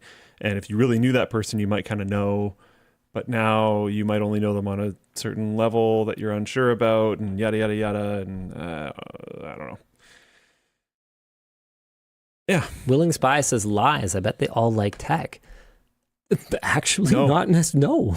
Actually, I like definitely know. I hate it with a burning passion. Well, not even That's just not what we're talking Yeah. about. I know. Yeah. I know what you mean. So there are helpful. people that work here that like genuinely have no interest at all. Yeah. They got hired to do the job that they do. They like the job that they do. They Yeah. do that job well, Or maybe they don't even like the job that they do, but they're good at it. but they do it well. Or Good whatever, enough, right? to be Like, honest. That's technically all that's needed. I mean, we're like any other company. Like, think about your company. Think about where you work. Is everyone passionate about refrigerators? Or like whatever the crap it is that your company does? Not necessarily. Yeah. You know, and we like to have passionate people. That's something that we care about, and that's something that we try to foster. But it's not reality, right? More. Yeah. Sure. Moving on. Would I see much of a performance hit on a GPU, for example, the RTX 50 series PCI Gen 5 on a PCI Gen 4 motherboard at 4K resolution? Probably not, but we won't know Serious for doubt. sure until we have a PCIe Gen 5 graphics card to put in a slot. And I assume that your question is based on both the slot and the card being by 16. That can change once we're looking at cards that are by 8 or even by 4, because if you put those in an older gen, you can run into some performance differences. Yeah, this is all something we've already talked about diving into. Yeah. Cool. And last one I've got for you today. Hello DLL, I run Unraid, so I can upgrade one drive at a time. Just heard about RAID ZV dev expansion. Can you talk about this? Does this give TrueNAS the same upgrade ability? All I can say about that for now is that there's a lot of exciting things, probably maybe that have been thought of for ZFS, some of which are kind of being actively worked on, some of which are not being actively worked on, many of which are good, cool ideas, and I'm very excited to see what the future holds.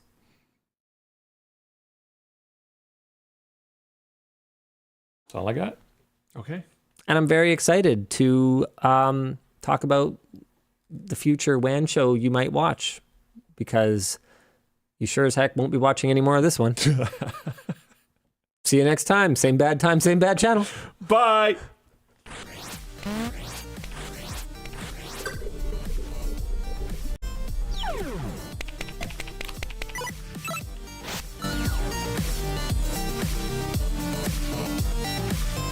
Oh.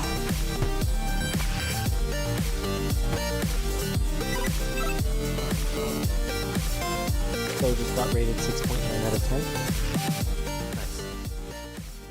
Oh, I'm so excited for our cables. I have very little support